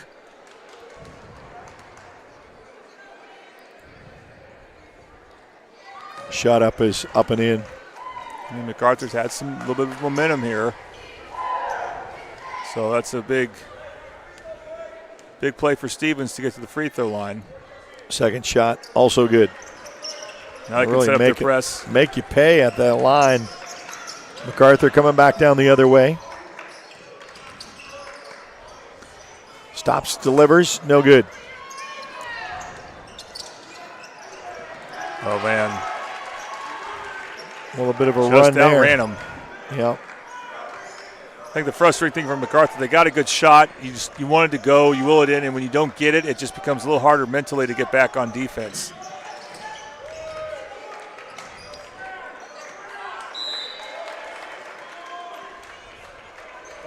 Again, MacArthur not getting Malone the touches I think they should.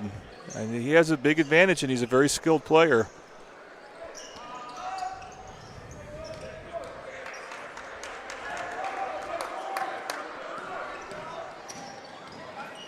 Going to drive the length. Oh, and then that. Oh, and I thought that was going to be an automatic in. Such a good shot selection, but they're going to regroup. 3 ball on the way. And there it is. This is what the doctor ordered. Is an ice tray 3 and cold as ice.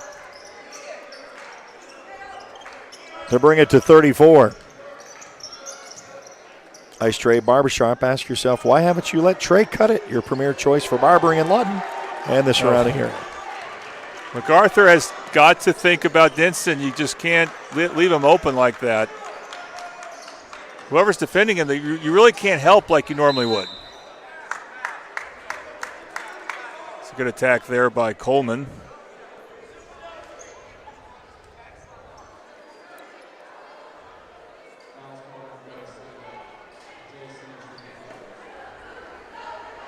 Three fouls on Midwest City.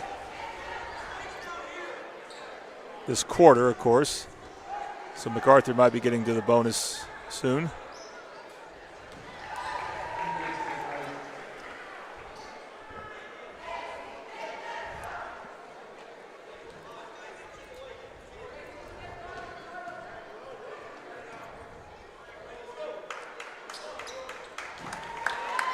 Gets them both. Brings it to 36. 3.5 to go here in quarter number 3. Ooh. Oh, man, he just jukes him out of his shoes. He fell backwards. My goodness. And the 3. Wow. That's all you can say. It's just impressive. We'll see that back in the replay. Just let that one go and sail. Deshaun Denson. Just when it looked like Lawton Macarthur was making a run, and they were. And now it's a 4-point swing, possibly. Potentially. Yeah, so you get the 3, and now the bonus, and he does. We're not keeping track of stats, obviously, but that might be, I think, his 7th 3. He's putting on a show tonight. And they call a swinging foul on Roy Henderson there. One thing Lawton Macarthur's done better, they've been facing up the Bomber defender and getting by him and pressuring, or they've been handling the pressure a little bit better in the half-court set.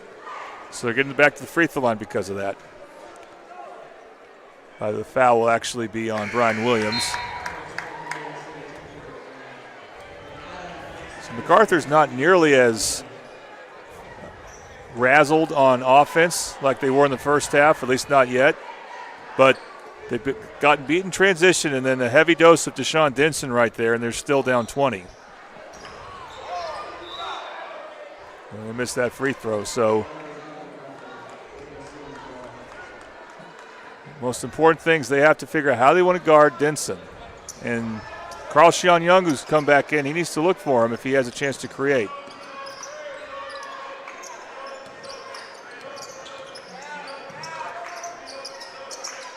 He's got a shot selection. Nice.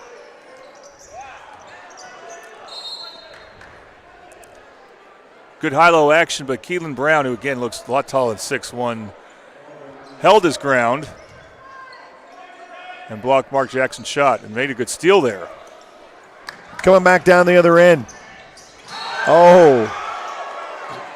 The foul is called. Well, Brian Williams got all ball, but the rest will say he also got some body. Yeah, just a hair.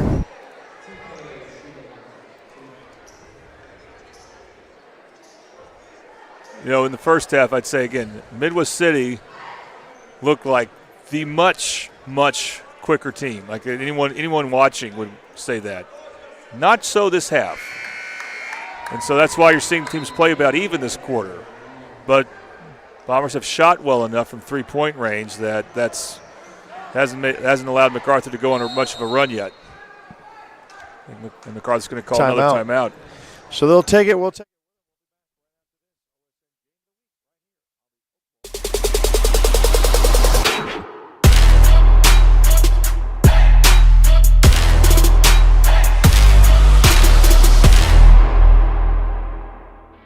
At Firehouse Subs, a portion of every purchase helps provide life-saving equipment to first responders across the country. So at Firehouse Subs, we don't just make subs. We make subs that are big, bold, and craveable. We make our subs differently because our subs make a difference. Whether you order online or on our app, Firehouse Subs Rapid Rescue to Go will have your subs boxed, bagged, and ready for pickup. Firehouse Subs. Enjoy more subs. Save more lives.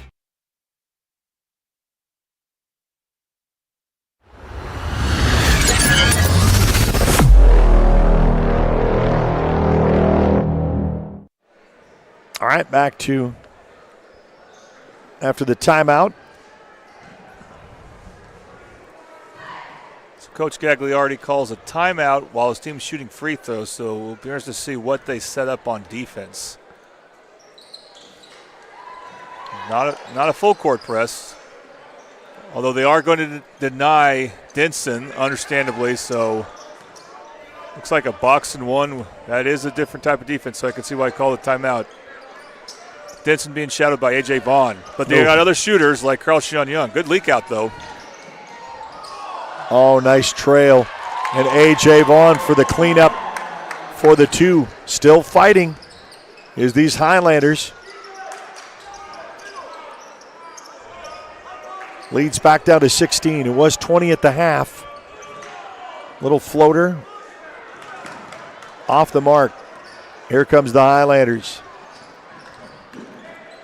This goes coast to coast, up, and gets not the fall that he wanted. And there it is. See, it's hard to play a box and one when you got a second three-point shooter who's got hot like Mark Jackson. And an ice tray three is good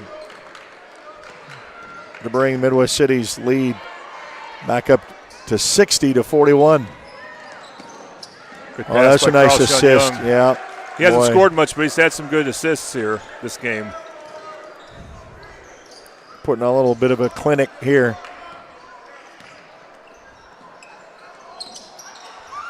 Wow, almost gets that twice. Down below in the corner.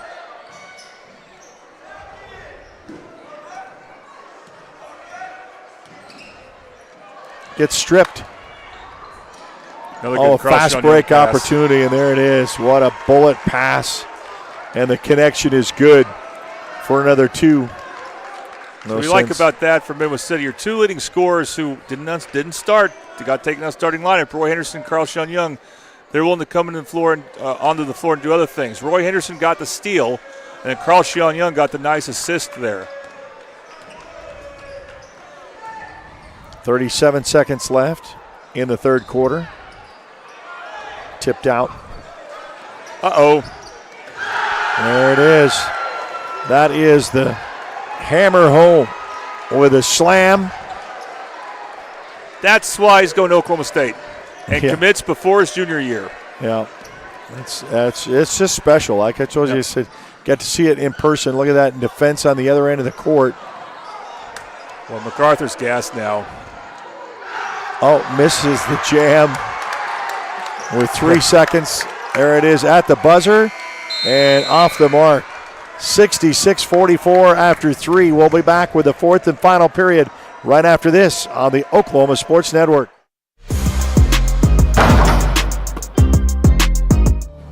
Bank First is uniquely Oklahoman, deeply rooted in over 50 communities statewide. From those roots, our investment in education springs forth, helping to raise the Oklahoma leaders of tomorrow while providing financial strength to the business leaders of today. That's the kind of loyalty that helps entire communities thrive. Bank First, loyal to Oklahoma, loyal to you.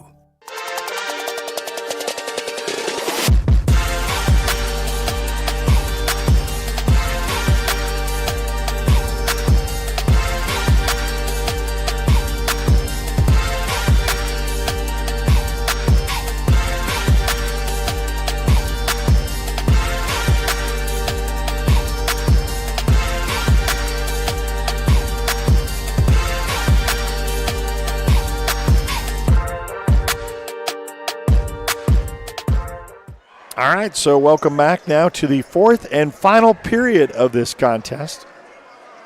And it's going to be part of our Midwest City sponsors.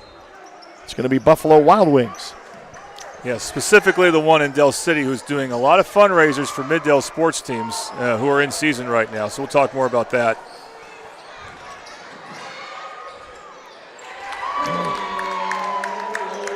Every time I see Brennan Malone try to do something on offense, he looks really good. I'm just surprised he doesn't get more touches. He makes things happen. He's very skilled for a guy his size. He's got good athleticism. Wide open three in the corner. Rims out, almost tried for the dunk reminder and does not get it. Highlanders quickly down the floor, stops and pops, no good. And the ball goes sailing out of bounds. So that into the third quarter probably iced it for Midwest City. Of course, you're still going to play some key players right now. They're going to bring in a starter, Mason McKenzie. And that was because Macarthur just couldn't hit a shot. They missed a lot of makeable shots. And when that happens, you just get so discouraged you can't get back on defense as easily. It's a mental thing, and it's real. If you watch any pickup game, Eric, you will see when teams are not making shots, you don't want to get back on defense. It's like your feet are in quicksand. Yeah. Especially when you're losing and the other team is making threes and dunking the ball. Again, Brendan Malone, that is such a good spin move. Nice move. Yeah, just shows us true athleticism and just with finesse. You know, he's able to do what's necessary.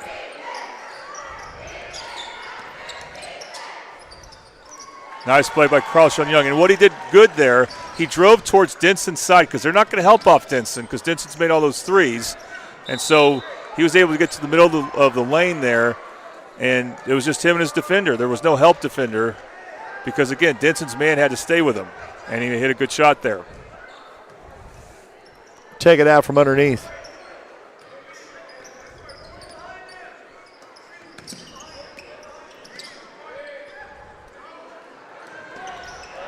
Stolen and then restolen by Macarthur. Put back in a three, and if he's fouled in the act of shooting, he'll go to the line shooting three. He will. Garrett Herring, that is a very intelligent play for the 5'8 senior guard. He could feel Henderson on his back. I think he exaggerated the foul a bit, but that's very smart, and it worked. By the way, I'm saying exaggerated, not flopped. Yeah. But I want to thank Eric, by the way, Buffalo Wild Wings. At some point I want to show the fundraising card for Midwest City Boys. Yeah, let's get you get this one shot here, and we'll got that. And there it is. Yep, and you can go to Buffalo Wild Wings in Del City, show them that card. You can take a screenshot of it maybe, or you can ask us for one. Just contact us through Facebook or however you want to contact us. And if you buy something there, they'll get 10%. The Middle City Boys basketball program will get 10% of the proceeds. Again, that's the Buffalo Wild Wings in Del City.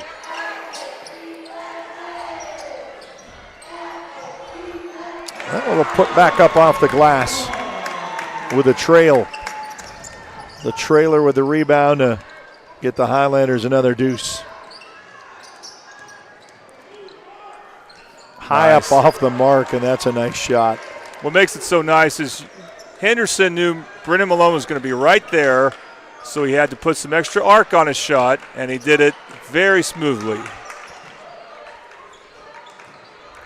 Lead is 21. There's 20 at the half. They've kind of maintained that. 5.5 to go here in the fourth and final period. Those on YouTube, subscribe to our YouTube channel. You can find all of our content there. Also on Facebook, subscribe and follow and share on our Facebook. Follow us on Instagram and on X and on TikTok. So Midwest City's next district game will be Tuesday against Southeast. And then the boys will play in the Deer Creek tournament, and the girls will play in the Moore tournament. So that's what Midwest City basketball has to look forward to. And the girls won that tournament. And it's kind of a round robin because, again, there's not as many tournament teams this year because of district play has taken away from that. But they hope to go 3-0. And the boys, they won the Deer Creek tournament 2 years ago.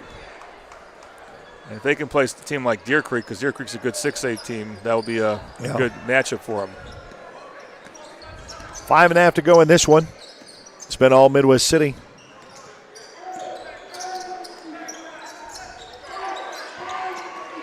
Especially threes in the first quarter.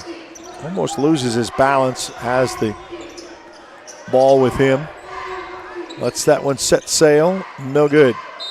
Out of bounds. Last touched by Midwest City. Roy Henderson lobbying for a foul is just, you're not going to be as likely to draw fouls when you're up 21 on a three-point shot unless it's obvious. Oh, a little trail back. Whoa. I thought that was going to fall in. Good pass by Malone, just couldn't make it. And with Adam Austin. Vincent could have had his, 8-3 or something like that. He was open in the corner, not a great pass to him, but he actually got open there.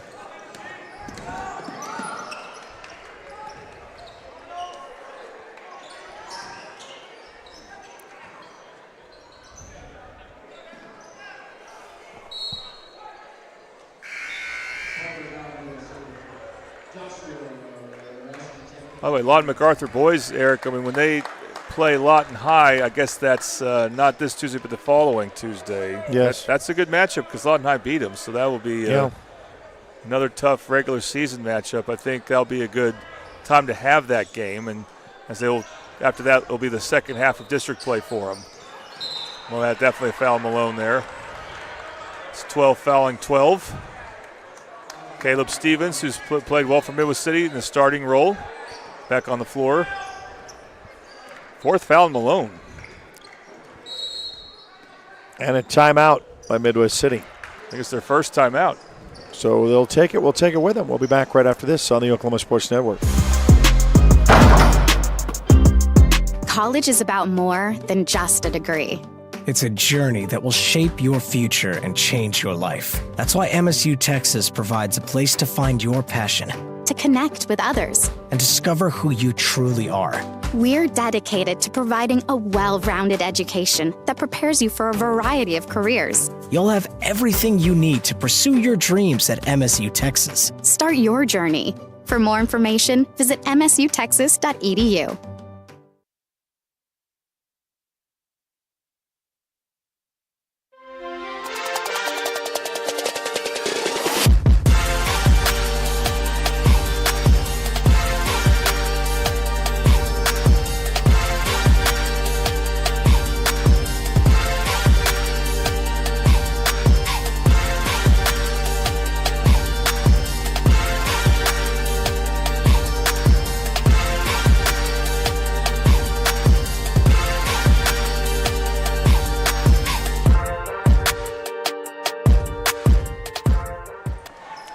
All right, back here at the Macarthur Gym. It's been Midwest City for both the boys and girls. We have a 70-49 lead.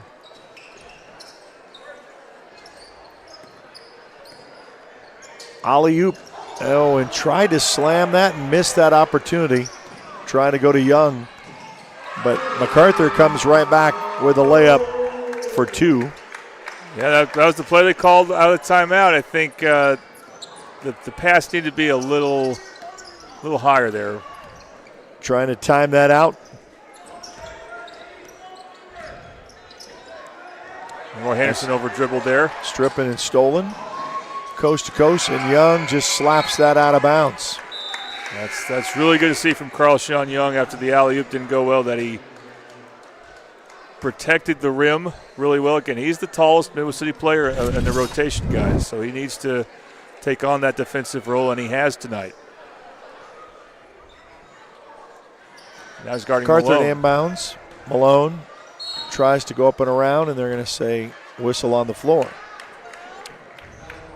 Yeah, I don't think you see that foul called if the game's closer. And there's either team's, emptying their bench, but that's going to be 4 fouls on Carl Sean Young. 4, yeah.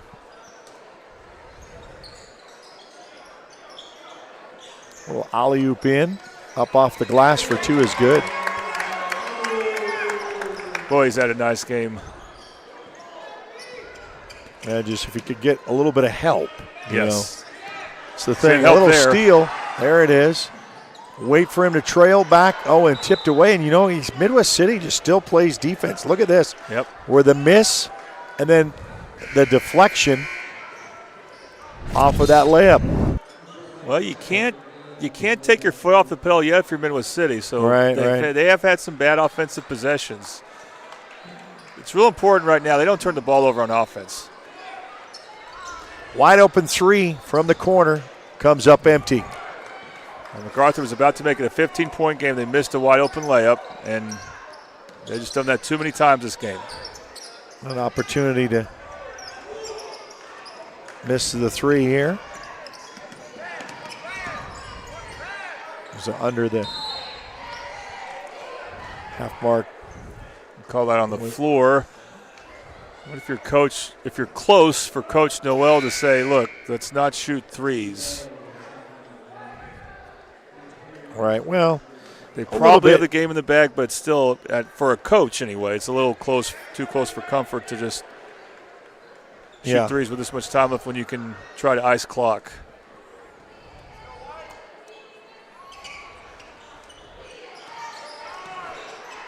Top to in the middle of the lane, stolen away. Malone is not able to come down with it. And that's one thing Midwest City's done well, their help defense. 2.5 to go. Now they'll play a little perimeter passing, take a little bit of the clock.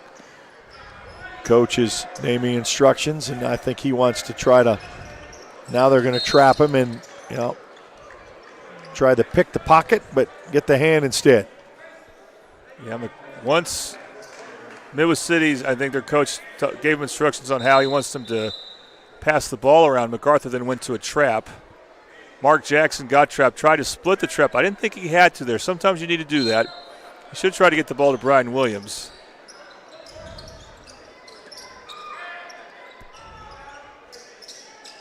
Yeah, I'll really try to take a little bit of clock here. Macarthur understands that. Timeout is called by Midwest City. Yeah, they're calling a timeout because they wanted to make sure they can handle any traps right now. And even if they have the game in the bag, it's still an important thing for them to work on. We'll be back right after this on the Oklahoma Sports Network. We are celebrating. Here at Pam and Barry's team, we've been helping you through the real estate process for more than 20 years. We want to thank you for choosing our team to help you. We sold our house at full asking price, and it took less than about a week to get our full asking price with Pam and Barry. Don't go at it alone. Let us handle it all here. We're not bragging, we're just applying for a job.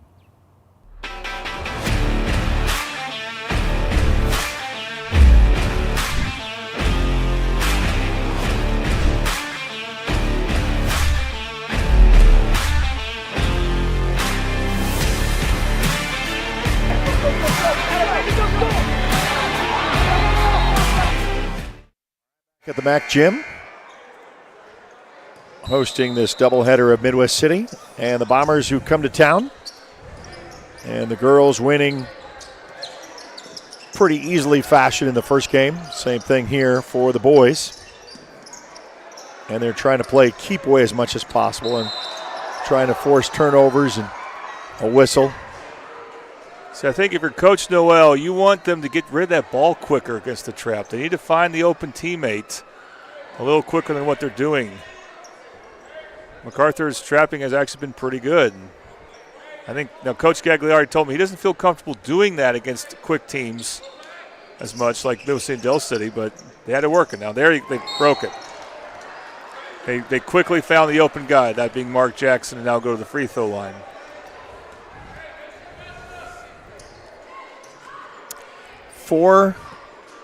It's 5 now for Macarthur and 4, so it'll be in the bonus now for Midwest City. One more until they do for the Highlanders. Shot up and good.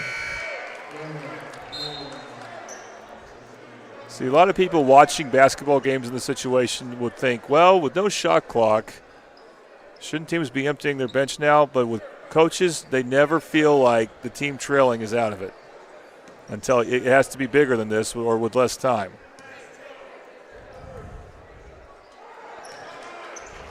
Knocks them down both. Charity Stripe sponsor.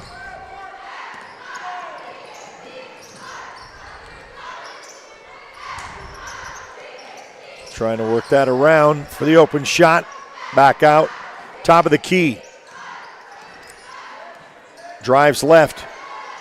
Loses the ball. Midwest City with a pickup, and they'll slow it down with a minute 47. Really, they didn't look for that low shot down underneath because, like I said, they're just taking a lot of time off the clock now.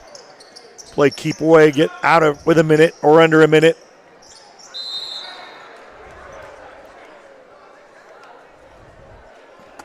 Yeah, that's definite foul there for, I believe that's Brown. Or no, that's, I'm sorry, that's Rushing. Josh Rushing. We haven't called his name much. Wide receiver in the football team, and it was his second that he's picked up. He actually had Carl Sean Young trapped in a bit of a tough spot because he was too far under the basket to shoot it.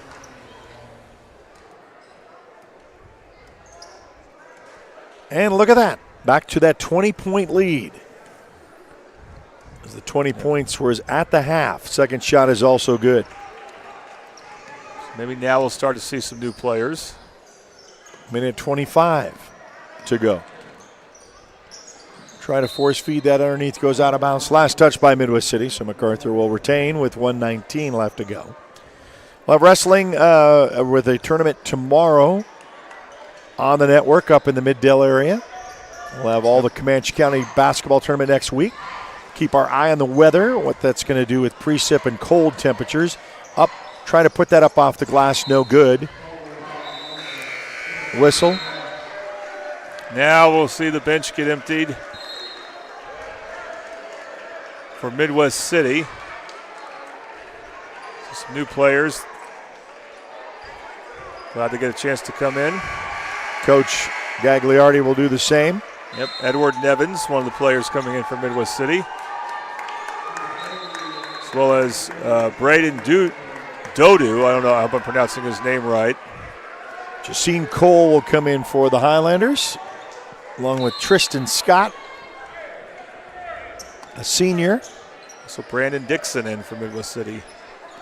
Minute 4.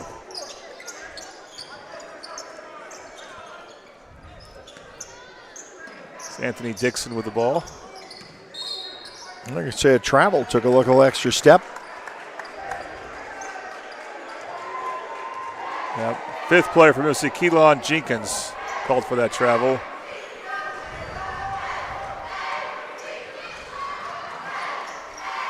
Under 46 seconds. So Midwest City, their next game will be against Southeast. That's this coming Tuesday. Lawton Macarthur, their next district game will be against Southeast, but that'll be in 2 weeks.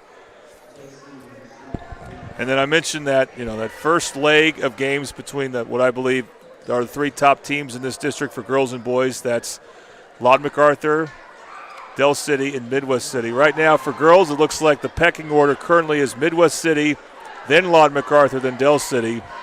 On the boys' side, it looks like it's Midwest City, then Del City, then Lawton Macarthur, based on these results. But there's still a lot of district play left, and all these teams will play each other again, ranging from February 2nd to February 9th. Launches a 3, gets his own rebound, but out from way downtown, and banks it. And that got all the starters on the bench excited for an ice tray 3 to really make a statement on the road with the bench. Brandon Dixon with a 3 there, and then he gets a steal. Almost got a steal. Oh, back nice down pass. underneath, and that is a steal. Coming back down the other end to make it that 20-point, just like it was at half. With 9 seconds, they don't have to do anything. They'll hold the ball, and that should be doing it. This crowd got really loud at the end. The Bomber players were begging for Jenkins to shoot it. Good decision not to. So, a 20-point lead for, our 20-point win, rather, for the Midwest City Bombers over the Macarthur Highlanders. So, got wrestling tomorrow. We talked about that. We talked about all the games in the network. So, just keep following us, and we've got so much more. And you got your coaches show with the Mid-Dell Sports Report coming up on Wednesday at 6:30. At Buffalo Wild Wings in Del City. That's why we're so thankful for them to be our sponsor. And it will be Carl Albert teams this Wednesday. So, looking forward to that. And, Eric, I enjoyed this a lot. I want to thank our sponsors that traveled with us from the Mid-Dell area, Toonie Bice Houses, Casa Juanito, and Buffalo Wild Wings in Del City. We really appreciate that. And it was a lot of fun. Like I said, I'm looking for the next big games on the network for sure. All right, so for Greg Hinton, our videographer, for Jordan Ray, and for myself, Eric Sherman, bidding you a pleasant good evening. Once again, that 20-point lead and a 20-point lead at half becomes a 20-point victory for Midwest City, 77-57, your final. You've been watching a presentation of the Oklahoma Sports Network. Have a great and safe weekend. Thanks for watching this presentation of the Oklahoma Sports Network.